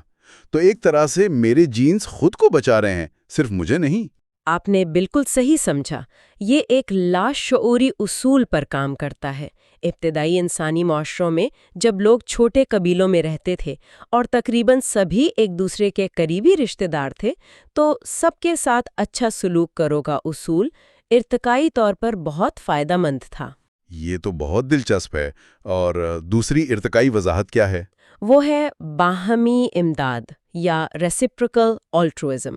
یہ آج تم میری پیٹھ کھجاؤ، کل میں تمہاری کھجاؤں گا کا سیدھا سادہ اصول ہے۔ یعنی آج تم میری مدد کرو، کل میں تمہاری مدد کروں گا۔ جی، اور اس کی بہترین مثال ویمپائر چمگادڑوں پر کی گئی تحقیق ہے۔ یہ چمگادڑیں رات کو دوسرے جانوروں کا خون پی کر زندہ رہتی ہیں۔ اگر کوئی چمگادڑ مسلسل 2 راتیں بھوکی رہ جائے تو وہ مر سکتی ہے۔ اچھا، تو اکثر ایسا ہوتا ہے کہ کسی چمگادڑ کو شکار نہیں ملتا، لیکن جب وہ غار میں واپس آتی ہے تو وہ چمگادڑیں جنہیں زیادہ خون ملا ہوتا ہے، وہ بھوکی ساتھیوں کے منہ میں اپنا خون انڈیل کر ان کی جان بچاتی ہیں۔ واہ، یعنی چمگادڑیں بھی ایک دوسرے کی مدد کرتی ہیں، لیکن کیا وہ کسی کی بھی مدد کرتی ہیں؟ نہیں، اور یہی اس نظریے کا ثبوت ہے۔ تحقیق سے پتہ چلا کہ وہ صرف ان چمگادڑوں کی مدد کرتی ہیں جو ان کے غار کے مستقل ساتھی ہوں اور جنہوں نے ماضی میں کبھی ان کی مدد کی ہو۔ وہ اجنبیوں کی یا خود غرض ساتھیوں کی مدد نہیں کرتی۔ یعنی چمگادڑیں بھی حساب کتاب رکھتی ہیں کہ کس نے کس کی مدد کی تھی۔ یہ تو حیران کن ہے۔ بالکل، اور یہی اصول انسانی جذبات کی بنیاد ہے۔ شکر گزاری کا احساس، جرم کا احساس جب ہم کسی کا احسان واپس نہ کر پائیں، احسان مندی اور کسی کے احسان فراموش ہونے پر غصہ، یہ سب وہ نفسیاتی اوزار ہیں جو اس باہمی امداد کے نظام کو چلانے کے لیے ارتقاء نے ہمیں دیے ہیں۔ اچھا، تو تمام انسانی تجارت، لین دین اور سماجی معاہدوں کی بنیاد یہی اصول ہے؟ جی، آج کی جدید عالمی معیشت بھی اسی سادہ اصول کی ایک بہت ہی پیچیدہ اور وسیع شکل ہے۔ تو اگر میں اس ساری بحث کو سمیٹنے کی کوشش کروں تو کتاب کا موقف یہ ہے کہ ہماری اخلاقیات کی جڑیں ارتقاء میں ہیں۔ ہمارے اندر دوسروں کے ساتھ اچھا سلوک کرنے کا رجحان، رشتہ داروں کا انتخاب اور باہمی امداد جیسے میکنزم کے ذریعے پیدا ہوا ہے۔ ذیب، ثقافت اور عقل نے ایک جدید اخلاقی عمارت کھڑی کی ہے۔ اور ہماری بدلتی ہوئی روح عصر نے ہمیں سکھایا ہے کہ ہمارا ہمدردی کا دائرہ صرف اپنے قبیلے تک محدود نہیں ہونا چاہیے۔ جی، بلکہ تمام انسانوں، حتیٰ کہ جانوروں تک پھیلا ہونا چاہیے۔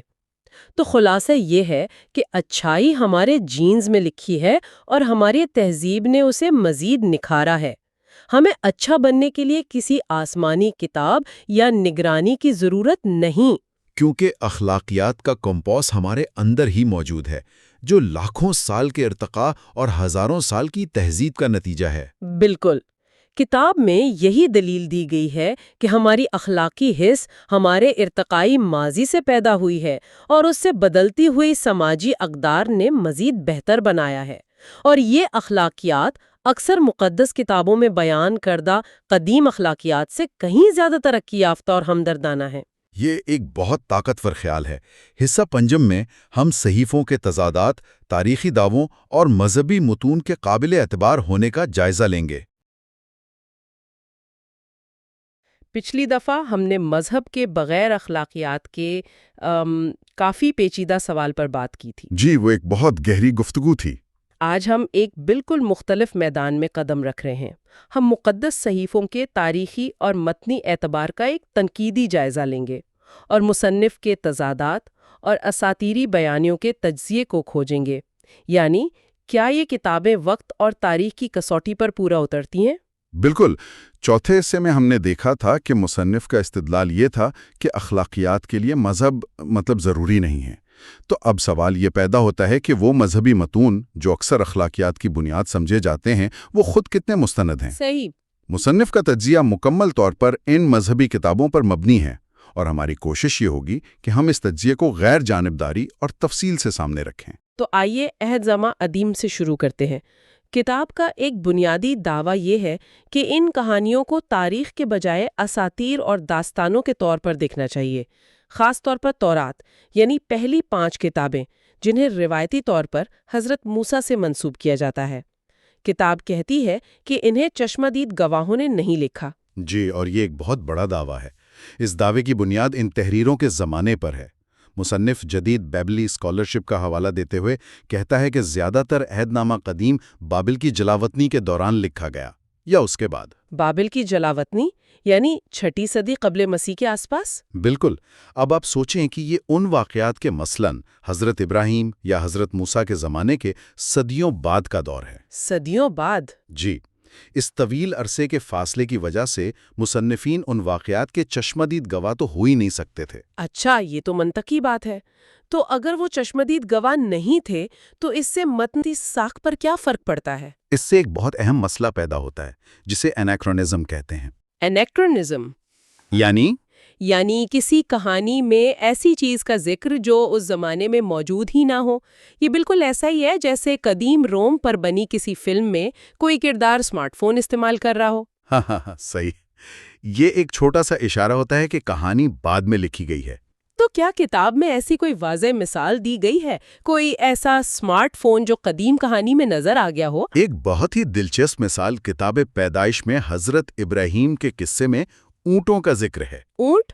وہ تو ہمیشہ سے کہانی کا حصہ رہے ہیں۔ جی، ہمیں یہی پڑھایا جاتا ہے کہ وہ اونٹوں کے قافلے لے کر سفر کرتے تھے، لیکن مصنف آثار قدیمہ کے شواہد کی بنیاد پر بتاتا ہے کہ اونٹوں کو مشرق وسطیٰ میں حضرت ابراہیم کے مبینہ دور کے تقریباً 1000 سال بعد پالتو بنایا گیا تھا۔ 1000 سال بعد؟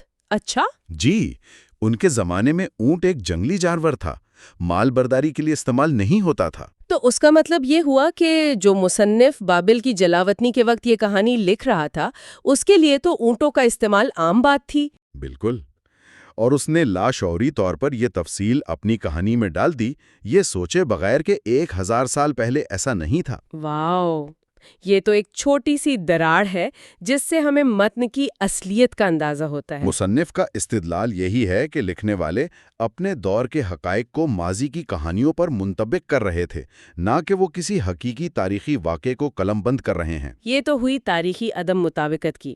کتاب میں اساطیری متوازت یعنی میتھولوجیکل پیرللز کا بھی ذکر ہے، خاص طور پر حضرت نوح کے طوفان کی کہانی کے بارے میں۔ ہاں، یہ ایک بہت ہی حیران کن نکتہ ہے۔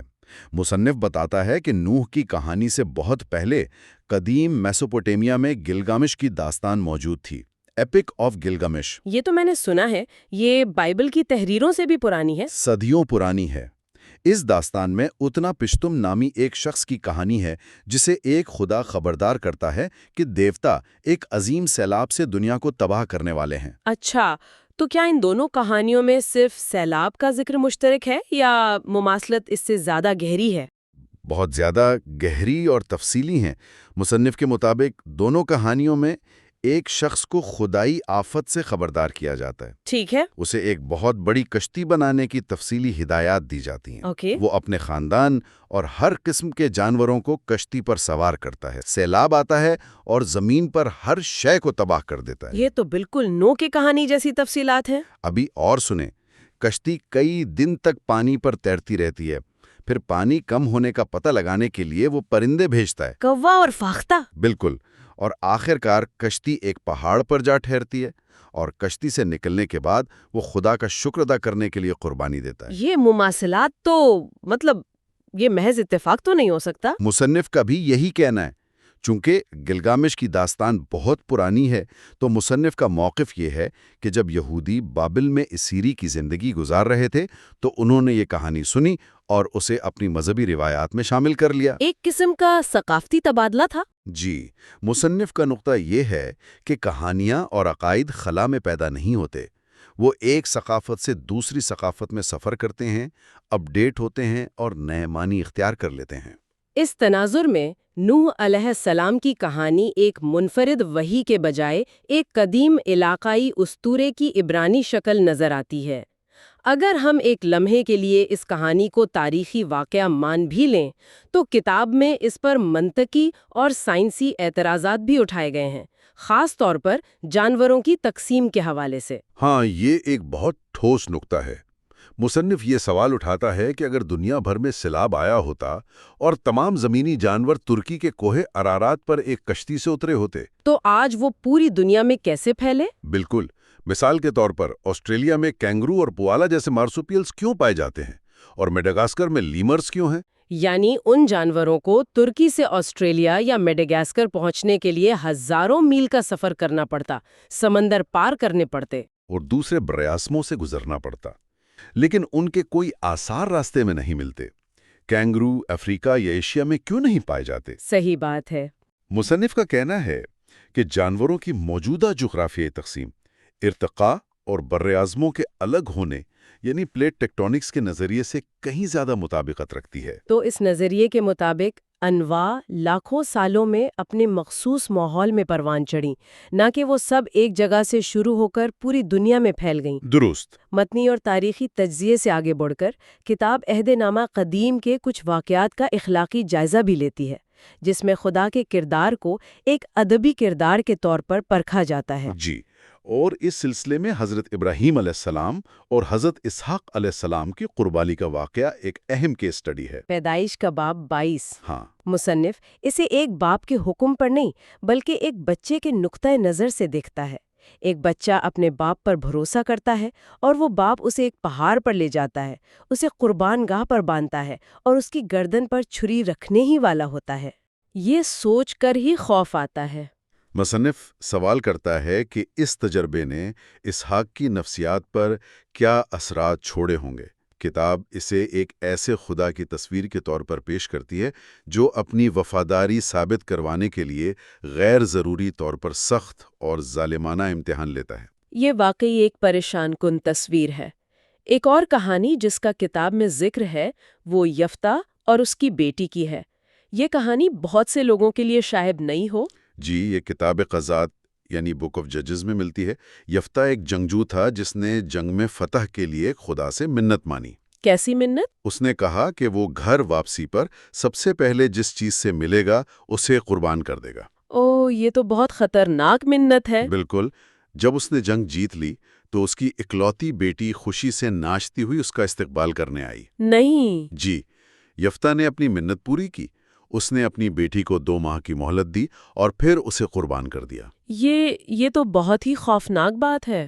یہاں مصنف ایک بہت اہم نقطہ اٹھاتا ہے۔ حضرت اسحاق کے معاملے میں تو خدا نے آخری لمحے میں مداخلت کر کے ایک مینڈا بھیج دیا تھا۔ ہاں، یہ بات تو ہے۔ لیکن یفتح کی بیٹی کے معاملے میں خدا خاموش رہا۔ اس خاموشی کو کیا سمجھا جائے؟ یہ اس کہانی کو اخلاقی طور پر مزید پیچیدہ اور تاریک بنا دیتا ہے۔ اور پھر کنعان کی فتح کا معاملہ ہے، جہاں احکامات صرف انفرادی نہیں بلکہ پوری قوموں کے بارے میں ہے۔ ہاں، اور مصنف کے مطابق یہ سب سے زیادہ پریشان کن حصہ ہے۔ وہ استثماء اور گنتی جیسی کتابوں سے براہ راست حوالہ جات دیتا ہے۔ ان میں بنی اسرائیل کو حکم دیا گیا تھا کہ وہ کنعان کی سرزمین پر قبضہ کرتے وقت وہاں کے باشندوں کو مکمل طور پر تباہ کر دیں۔ مکمل طور پر؟ ایک حکم ہے، جو کچھ سانس لیتا ہے اسے زندہ مت چھوڑو۔ اس میں مرد، عورتیں اور بچے سب شامل تھے۔ سب کے سب؟ مصنف ان احکامات کو نسلی صفائی یا نسل کشی سے تعبیر کرتا ہے اور یہ سوال اٹھاتا ہے کہ ایسے متن کو اخلاقی رہنمائی کا ذریعہ کیسے سمجھا جا سکتا ہے؟ تو اگر عہد نامہ قدیم میں مصنف کے مطابق اتنے تاریخی، منطقی اور اخلاقی مسائل ہیں، تو کیا عہد نامہ جدید جو نسبتاً نیا ہے ایک زیادہ قابل اعتبار تاریخی دستاویز ہے؟ یہ ایک بہت اہم سوال ہے۔ کتاب یہاں چائنیز وسپر یا ٹیلی فون گیم کی مثال استعمال کرتی ہے۔ اچھا، وہ کھیل جس میں بات آخری شخص تک پہنچتے پہنچتے بدل جاتی ہے۔ بالکل۔ مصنف کا کہنا ہے کہ اناجیل یعنی گوسپلز کے ساتھ بھی کچھ ایسا ہی ہوا۔ وہ حضرت عیسیٰ علیہ السلام کی وفات کے کئی دہائیوں بعد لکھی گئیں۔ مرکز کی انجیل تقریباً 40 سال بعد اور یوحنا کی انجیل 60 سے 70 سال بعد لکھی گئی۔ 40 سے 70 سال، یہ تو بہت لمبا عرصہ ہے۔ تو کیا اس کا مطلب یہ ہے کہ متی، مرکز، لوکا اور یوحنا، جن کے نام سے یہ اناجیل منسوب ہیں، وہ ان کے اصل مصنفین نہیں تھے؟ جدید اسکالرز کی اکثریت یہی مانتی ہے۔ اچھا، مصنف کے مطابق ان اناجیل کے مصنفین نامعلوم ہیں اور وہ یقینی طور پر چشمدید گواہ نہیں تھے۔ یہ کہانیاں لکھنے سے پہلے کئی دہائیوں تک زبانی طور پر ایک شخص سے دوسرے شخص تک منتقل ہوتی رہیں۔ تو اس طویل زبانی ترسیل کے دوران ان میں تبدیلیوں، مبالغہ آرائی اور غلطیوں کا امکان بہت بڑھ گیا ہے نا؟ بالکل۔ اگر بائبل کے اندر کے شواہد اتنے کمزور ہیں تو کیا اس دور کے دوسرے غیر مذہبی مورخین نے حضرت عیسیٰ کے بارے میں کچھ لکھا ہے؟ مصنف بتاتا ہے کہ ہم عصر غیر مذہبی تاریخی ذرائع تقریباً نہ ہونے کے برابر ہیں۔ کوئی بھی نہیں؟ پہلی صدی کے مشہور یہودی مورخ جوزیفس کے متن میں ایک پیراگراف ملتا ہے، لیکن زیادہ تر اسکالرز اسے بعد کا اضافہ مانتے ہیں۔ بعد کا اضافہ؟ یعنی کسی نے بعد میں یہ جملے ڈال دیے؟ جی، کیونکہ اس میں وہ مسیحا تھے جیسے جملے ہیں جو ایک غیر عیسائی یہودی مورخ کے لیے لکھنا تقریباً ناممکن تھا۔ اسی طرح رومی مورخ ٹیسیٹس کا ایک مختصر حوالہ ہے جو صرف یہ بتاتا ہے کہ کرائسٹس نامی شخص کو پونچیس پائلٹ کے دور میں سزا دی گئی تھی۔ تو یہ صرف وجود کا ایک معمولی ثبوت ہے، ان کی زندگی یا معجزات کے بارے میں کچھ نہیں بتاتا؟ بالکل۔ یعنی بیرونی شواہد نہ ہونے کے برابر ہے۔ تو پھر ہمیں خود اناجیل کے اندرونی تضادات کو دیکھنا ہوگا۔ کیا کتاب میں اس کی کچھ مثالیں ہیں؟ بالکل، اور کچھ بہت واضح مثالیں۔ مثلاً متی اور لوکا دونوں میں حضرت یوسف علیہ السلام کا شجرہ نسب دیا گیا ہے۔ جی، لیکن یہ دونوں بالکل مختلف ہیں۔ متی میں حضرت داؤد سے یوسف تک 27 نسلیں ہیں، جبکہ لوکا میں 42۔ دو بالکل مختلف شجرے ایک ہی شخص کے، صرف نام ہی نہیں تعداد بھی مختلف ہے۔ جی، اور اسی طرح حضرت عیسیٰ کی پیدائش کی بیانیے بھی ایک دوسرے سے متصادم ہیں۔ وہ کیسے؟ میں نے تو ہمیشہ ایک ہی کہانی سنی ہے۔ دیکھیں، لوکا کے مطابق خاندان ناصرت میں رہتا تھا اور ایک رومی مردم شماری کے لیے بیت لحم گیا جہاں حضرت عیسیٰ کی پیدائش ہوئی۔ ٹھیک ہے۔ جبکہ متی کے مطابق وہ پہلے سے بیت لحم میں ہی رہتے تھے۔ پیدائش کے بعد نجومی ان سے ملنے آئے اور پھر ہیرودس بادشاہ کے خوف سے وہ مصر فرار ہو گئے اور بعد میں ناصرت میں آ بسے۔ اچھا، تو ایک کے مطابق وہ مردم شماری کے لیے گئے اور دوسرے کے مطابق وہ پہلے سے ہی وہاں رہتے تھے اور پھر مصر چلے گئے۔ جی، مصنف کا کہنا ہے کہ یہ دونوں کہانیاں ایک ساتھ سچ نہیں ہو سکتی۔ ان کا مقصد تاریخی حقیقت بیان کرنا نہیں بلکہ پرانے عہد نامے کی پیشین گوئیوں کو پورا کرنا تھا کہ مسیحا بیت لحم میں پیدا ہوگا۔ یہ پیشین گوئیوں کی تکمیل کا محرک واقعی ایک اہم نقطہ لگتا ہے۔ خاص طور پر کنواری پیدائش کے حوالے سے مصنف ایک بہت ہی مخصوص متنی تنقید پیش کرتا ہے۔ جی، اور یہ ایک بہت ہی اہم لسانی اور متنی تجزیہ ہے۔ مصنف بتاتا ہے کہ متی کی انجیل نے پرانے عہد نامے میں یسایہ کی ایک پیشین گوئی کا حوالہ دیا، دیکھو ایک کنواری حاملہ ہوگی۔ جی، یہ تو بہت مشہور ہے۔ لیکن مصنف کا دعویٰ ہے کہ یہ ایک ترجمے کی بڑی غلطی پر مبنی ہے۔ یسایہ نے اصل عبرانی متن میں لفظ الما یعنی الما استعمال کیا تھا۔ الما، اس کا مطلب کیا ہے؟ اس کا مطلب صرف نوجوان عورت ہے، نہ کہ لازمی طور پر کنواری۔ کنواری کے لیے عبرانی میں ایک اور لفظ بتولا یعنی بتولا موجود ہے۔ ایک منٹ، تو آپ کہہ رہے ہیں کہ اصل پیشن گوئی میں کماری کا لفظ تھا ہی نہیں، صرف نوجوان عورت تھا؟ مصنف کے مطابق جی ہاں۔ تو پھر یہ کماری کہاں سے آیا؟ یہ تب آیا جب اس متن کا یونانی ترجمہ کیا گیا جسے سیپچوجنٹ کہتے ہیں۔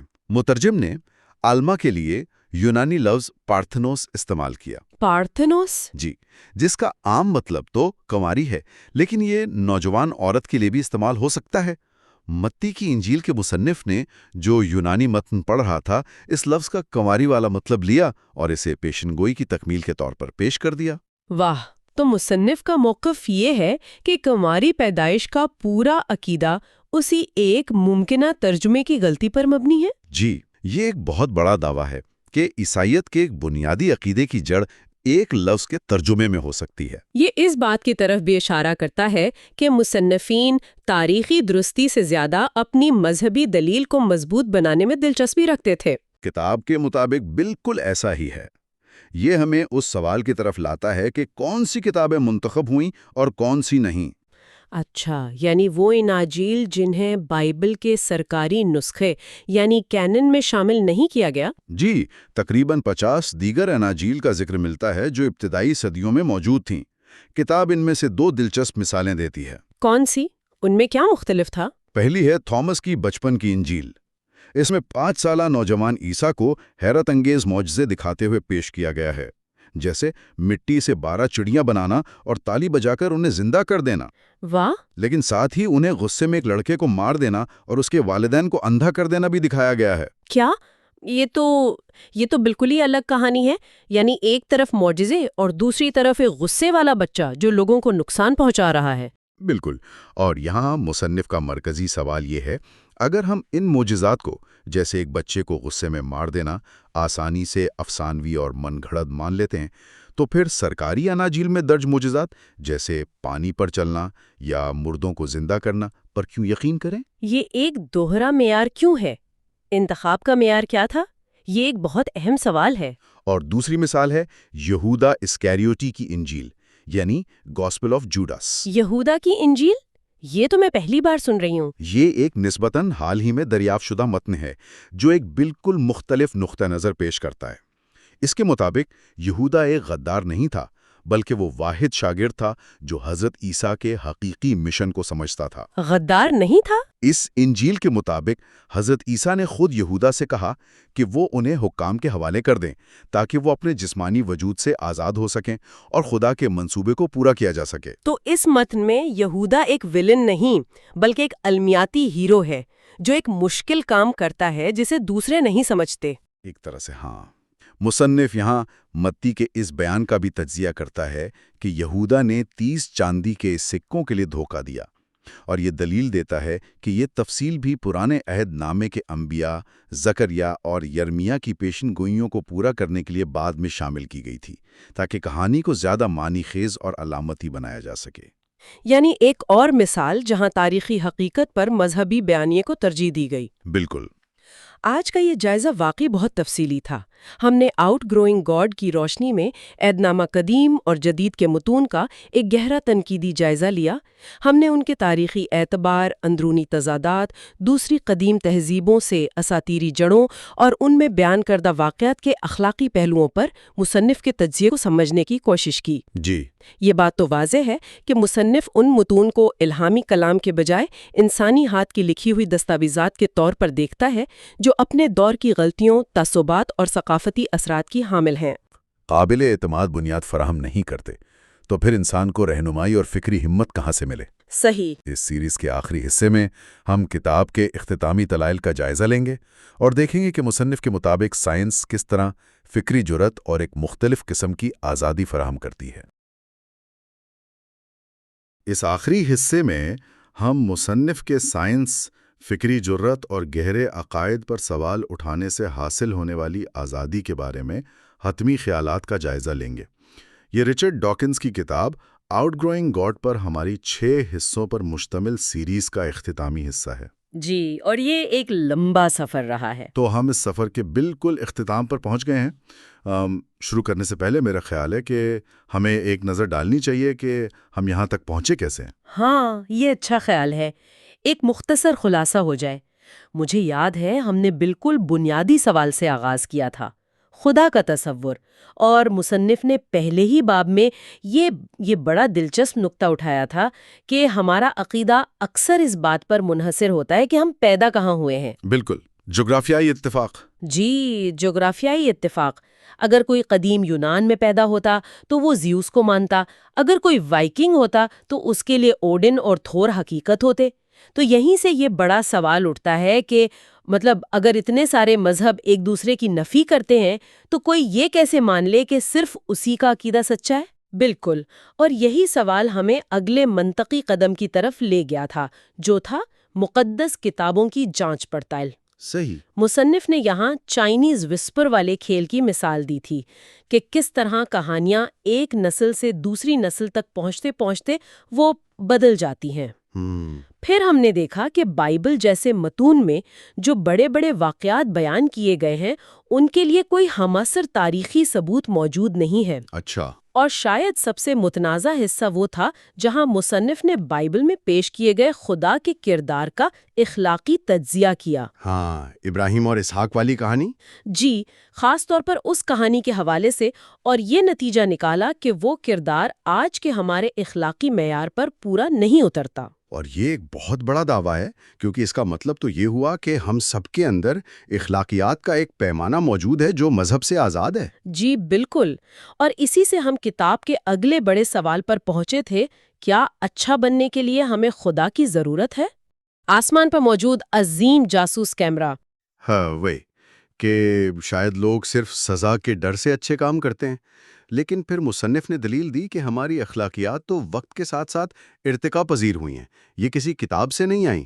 ہم آج بھی مذہبی کتابوں سے اپنی پسند کی باتیں چنتے ہیں اور باقی کو نظر انداز کر دیتے ہیں۔ بالکل، تو اگر مقدس کتابیں جغرافیہ اور اخلاقیات کے دلائل کمزور پڑ جاتے ہیں تو پھر مصنف کے مطابق وہ کون سی سب سے بڑی وجہ ہے جو لوگوں کو خدا پر یقین کرنے پر مجبور کرتی ہے؟ اور یہ ہمیں کتاب کے دوسرے حصے کی طرف لے جاتا ہے۔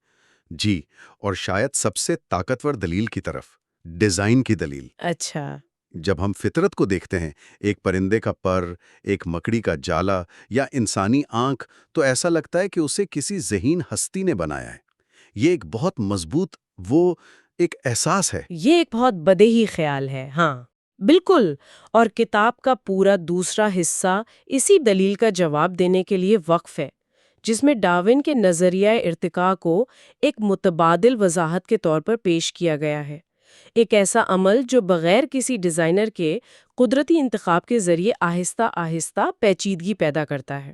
اور یہی فکری سفر ہمیں کتاب کے آخری اور شاید سب سے اہم باب تک لے آیا ہے۔ اب مصنف کا مرکزی خیال یہ ہے کہ تاریخ میں جہاں کہیں بھی ہمارے علم میں کوئی خلا، کوئی گیپ رہا ہے، لوگوں نے اسے خدا کے نام سے پر کرنے کی کوشش کی ہے۔ اسی کو گاڈ آف دا گیپس یا خلاؤں کا خدا کہا جاتا ہے۔ اور یہاں مصنف کا اصل نقطہ صرف یہ نہیں کہ سائنس جواب دے گی، بلکہ یہ ہے کہ مجھے نہیں معلوم لہٰذا یہ خدا ہے کہنا ایک فکری طور پر سست جواب ہے۔ یعنی یہ تجسس کو ختم کر دیتا ہے؟ بالکل، یہ تجسس کو ختم کر دیتا ہے۔ اصل بصیرت یہ ہے کہ مجھے نہیں معلوم کہنا ایک سوال کا خاتمہ نہیں، بلکہ سائنسی تحقیق کا نقطۂ آغاز ہونا چاہیے۔ ڈارون سے پہلے زندگی کی پیچیدگی ایک بہت بڑا خلا تھی۔ ڈارون نے آ کر اسے قدرتی انتخاب کے نظریے سے پر کر دی۔ تو مصنف کا استدلال یہ ہے کہ ہمیں یہ توقع رکھنے کی ہمت ہونی چاہیے کہ سائنس باقی خلاؤں کو بھی اسی طرح پر کر دے گی۔ جی بالکل۔ یہ ہمت یا فکری جرات کا تصور بہت دلچسپ ہے۔ یہ صرف جسمانی بہادری کی بات نہیں ہو رہی ہے نا؟ نہیں، بالکل نہیں۔ مصنف کے مطابق یہ ان خیالات پر سوال اٹھانے کی ہمت ہے جو بالکل واضح، بدیہی یا کامن سینس لگتے ہیں۔ اچھا۔ وہ ٹی ایچ ہکسلے کا حوالہ دیتی ہیں کہ سائنس تربیت یافتہ اور منظم عقل سلیم ہے، لیکن پھر فوراً ہی اس خیال کو چیلنج کرتی ہیں۔ وہ کہتی ہے کہ سائنس کے عظیم انقلابات اکثر عقل سلیم کے خلاف گئے ہیں۔ مثلاً گیلیلیو نے جب کہا کہ ہوا کی مزاحمت کے بغیر ایک بھاری توپ کا گولا اور ایک ہلکا پنکھ ایک ساتھ گریں گے تو یہ عقل سلیم کے بالکل خلاف تھا۔ ہاں، سننے میں تو عجیب ہی لگتا ہے۔ یا جب ویگنر نے کہا کہ بر اعظم حرکت کر رہے ہیں تو یہ ایک مزاح کا خیال لگتا تھا، اور جب ڈارون نے کہا کہ زندگی ڈیزائن نہیں کی گئی تو یہ سب سے بڑی فکری چھلانگ تھی۔ اور مصنف اس بات کو مزید آگے لے جاتا ہے۔ وہ کچھ ایسی سائنسی حقیقتوں کا ذکر کرتا ہے جو ہمارے دماغ کو چکرا دیتی ہیں۔ جی، جیسے یہ خیال کہ ہم اور ہمارے ارد گرد کی ٹھوس چیزیں زیادہ تر خالی جگہ پر مشتمل ہیں۔ ایک منٹ، کیا آپ کہہ رہے ہیں کہ یہ ٹھوس میز جس پر ہم بیٹھے ہیں یہ زیادہ تر خالی جگہ ہے؟ یہ بات ہضم کرنا تو بہت مشکل ہے۔ جی ہاں، اور یہی اس کا مقصد ہے۔ وہ سٹیو گرانٹ کا مشہور قول نقل کرتی ہے، تم وہ مادہ نہیں ہو جس سے تم بنے ہو۔ اچھا، مادہ ایک جگہ سے دوسری جگہ بہتا ہے اور لمحہ بھر کے لیے اکٹھا ہو کر تم بن جاتا ہے۔ واہ، ان مثالوں کا مقصد یہ دکھانا ہے کہ حقیقت ہماری روزمرہ کی توقعات سے کہیں زیادہ عجیب اور حیران کن ہے۔ اور اگر ہم ان چھوٹی حیران کن حقیقتوں کو قبول کرنے کی ہمت رکھتے ہیں تو ہمیں بڑے سوالوں کا سامنا کرنے کے لیے بھی تیار رہنا چاہیے، بالکل۔ جیسے کائنات کی ابتدا۔ اور اس سلسلے میں وہ کوانٹم تھیوری کا ذکر کرتا ہے جس سے وہ سائنس کی سب سے عجیب اور دماغ کو گھما دینے والی شاخ کہتا ہے۔ بالکل، وہ کوپن ہیگن تشریح اور کثیر جہانوں کی تشریح جیسی چیزوں کا ذکر کرتی ہے۔ یہاں مقصد ان تھیوریز کو سمجھانا نہیں، وہ تو ناممکن ہوگا۔ ہاں، بلکہ صرف یہ احساس دلانا ہے کہ سائنسی حقیقت کتنی غیر متوقع ہو سکتی ہے، اتنی عجیب کہ بڑے بڑے سائنسدان بھی اس پر پوری طرح متفق نہیں، لیکن اس کے نتائج تجرباتی طور پر ثابت ہو چکے ہیں۔ یہ فکری جرات کا امتحان ہے۔ تجریدی خیال کو سمجھانے کے لیے مصنف ایک بہت ہی ذاتی اور جذباتی کہانی سناتا ہے۔ جولیا سوینی کی۔ جی، امریکی کامیڈین جولیا سوینی کی۔ وہ ایک بہت پکی کیتھولک تھیں، لیکن آہستہ آہستہ ان کے ذہن میں شکوک پیدا ہونے لگے۔ ہاں، وہ بتاتی ہیں کہ کیسے ان کے دماغ میں ایک سرگوشی شروع ہوئی، خدا نہیں ہے، اور وقت کے ساتھ وہ سرگوشی ایک چیخ میں بدل گئی، او مائی گاڈ، خدا نہیں ہے۔ جی، وہ اس لمحے کو ایسے بیان کرتی ہیں جیسے وہ ایک محفوظ بیڑے پر کھڑی تھیں اور اچانک کسی نے انہیں کھلے ٹھنڈے سمندر میں دھکا دے دیا ہو۔ یہ ایک بہت ہی طاقتور تصویر ہے۔ اور اس کے بعد انہوں نے ایک تجربہ کیا۔ انہوں نے فیصلہ کیا کہ وہ ایک دن خدا پر یقین نہ کرنے والے چشمے پہن کر دنیا کو دیکھیں گی۔ اچھا۔ وہ کہتی ہیں کہ انہیں چکر آنے لگے، انہیں یہ خوفناک احساس ہوا کہ زمین آسمان پر کیسے ٹکی ہوئی ہے، ہم بس خلا میں تیر رہے ہیں۔ یہ اس گہرے نفسیاتی سکون کی عکاسی کرتا ہے جو عقیدہ فراہم کرتا ہے، اور اسے چھوڑنے پر پیدا ہونے والے وجودی خوف کو بھی۔ یہ کہانی اس لیے اتنی اہم ہے کہ یہ فکری جرات کے موضوع کو ایک تجریدی تصور سے نکال کر ایک حقیقی انسانی تجربے میں بدل دیتی ہے۔ صحیح۔ یہ ہمیں بتاتی ہے کہ مانوس اور تسلی بخش عقائد کو چھوڑنا کتنا مشکل ہو سکتا ہے، چاہے ثبوت کسی اور طرف اشارہ کر رہے ہوں۔ یہ ایک طرح کا فکری زلزلہ ہے جس کے لیے واقعی ہمت چاہیے۔ یہاں سے ہم ڈارون کی جرات پر واپس آتے ہیں۔ مصنف یہ سوال پوچھتا ہے کہ قدرتی انتخاب جیسا سادہ خیال دریافت ہونے میں اتنا وقت کیوں لگا؟ جی، یہ بہت دلچسپ سوال ہے۔ میرا مطلب ہے ارسطو، ارشمیڈیز، نیوٹن، یہ سب عظیم ذہن تھے، انہوں نے اسے کیوں نظر انداز کیا؟ کیا مصنف اس کی کوئی ٹھوس وجہ بتاتا ہے؟ یہ ایک بہترین سوال ہے اور مصنف اس کا جواب دیتا ہے۔ اس کے مطابق وجہ یہ تھی کہ زندگی اتنی واضح طور پر ڈیزائن شدہ لگتی تھی کہ کسی اور امکان کے بارے میں سوچنا ہی تقریباً ناممکن تھا۔ یعنی یہ خیال اتنا بدیہی تھا کہ کوئی اس سے آگے سوچ ہی نہیں سکا۔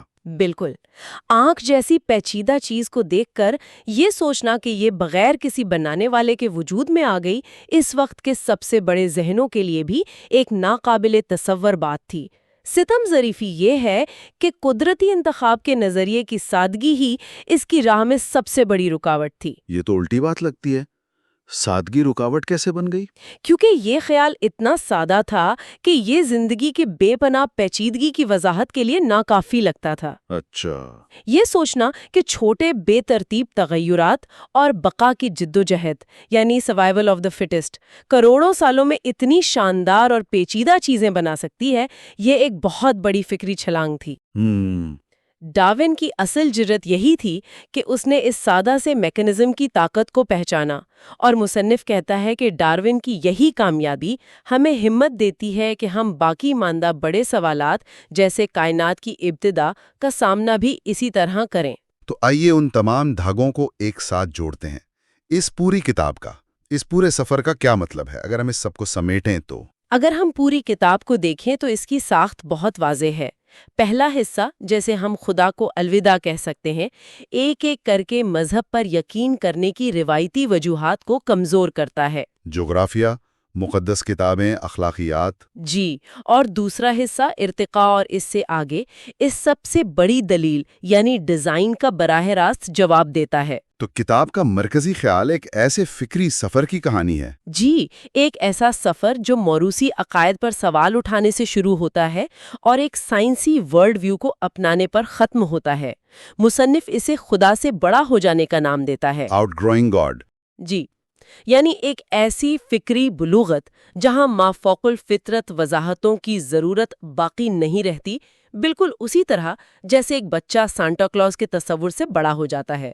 کتاب کا اختتام ان چند بڑے خلاؤں پر ہوتا ہے جو سائنس کے لیے اب بھی باقی ہیں، جیسے کائنات کی ابتدا کیسے ہوئی، یا طبیعیات کے قوانین اتنے درست کیوں ہیں کہ زندگی وجود میں آ سکی، جسے فائن ٹیوننگ کا مسئلہ کہا جاتا ہے۔ جی، اور کچھ لوگ اسی فائن ٹیوننگ کو خدا کے وجود کی حتمی دلیل سمجھتے ہیں، لیکن مصنف یہاں اپنی پرانی دلیل دہراتا ہے۔